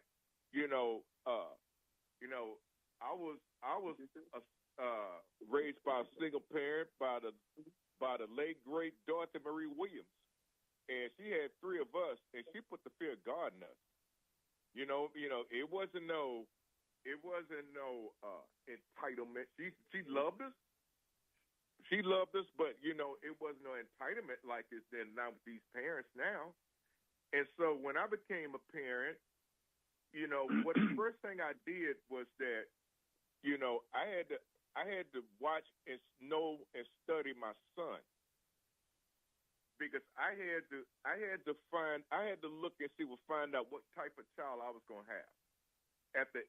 Starting at the age of 2 to 4, I had to look and see, is he one of these type of children where I'm going to have to do some sheer hard discipline to him, or I'm going to have to be a parent where I had to whoop him a couple of times and then he'll get it. So when I found out, and my child was just like me, whereas, when he get held accountable one time, he's not going to do it again. So at that point, I knew I have to know my measures of how to discipline. And that's what I did. But also what I did too was that as a dad, I started just telling him different things and different sayings. When he was a little kid, I put myself in a position of being at the fire station, where I was away from home 2 days a week, 24 hours, to get promoted, where I'd be with him every day. And because I was a hands-on dad, whereas because his mom wasn't, she was kind of, I hate to say it, rough-natured and kind of mean. And the way she whipped them was very, to me, mean and abusive. So the point, what I had to do is I had to make sure that she wouldn't put her hands on her, and I was gonna be the one to do the discipline. And I did that early, and some of the things that I taught him and I disciplined him was that he remember me today. Case in point, I'm gonna tell you one prime example of how I disciplined him one time. So he went to the right school in Houston, and he was in a band. And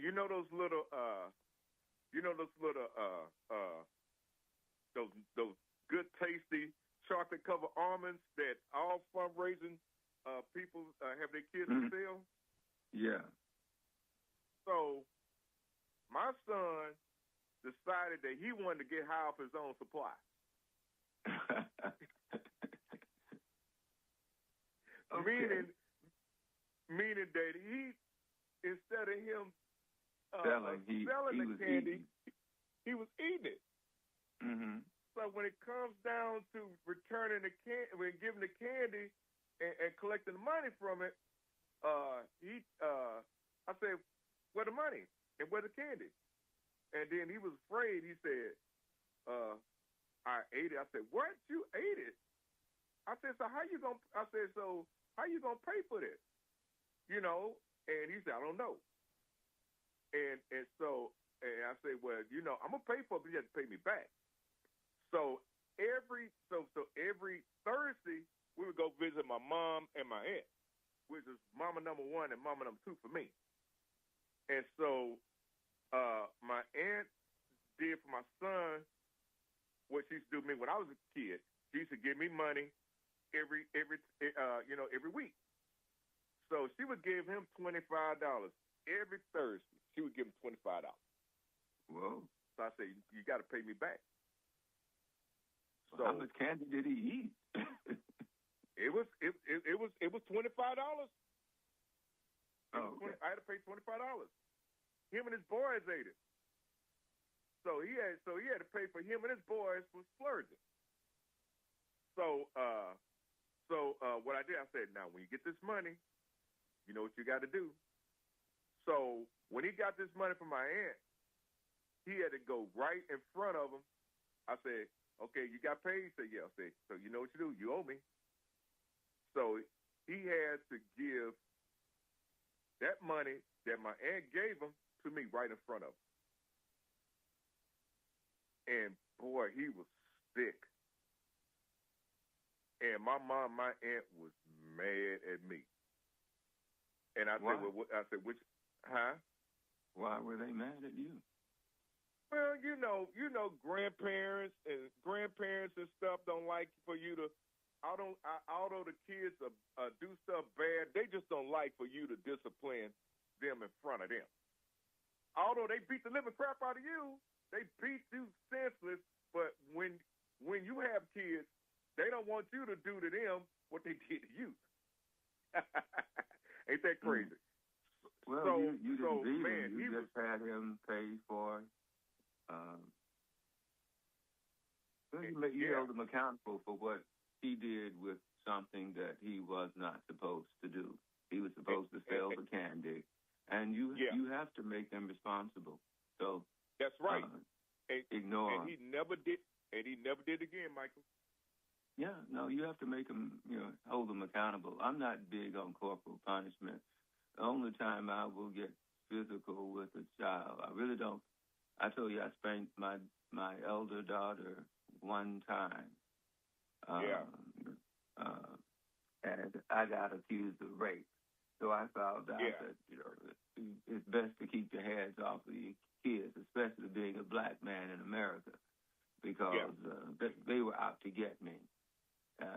But, of course, since she had not been raped, there was no, but she did do a job on me.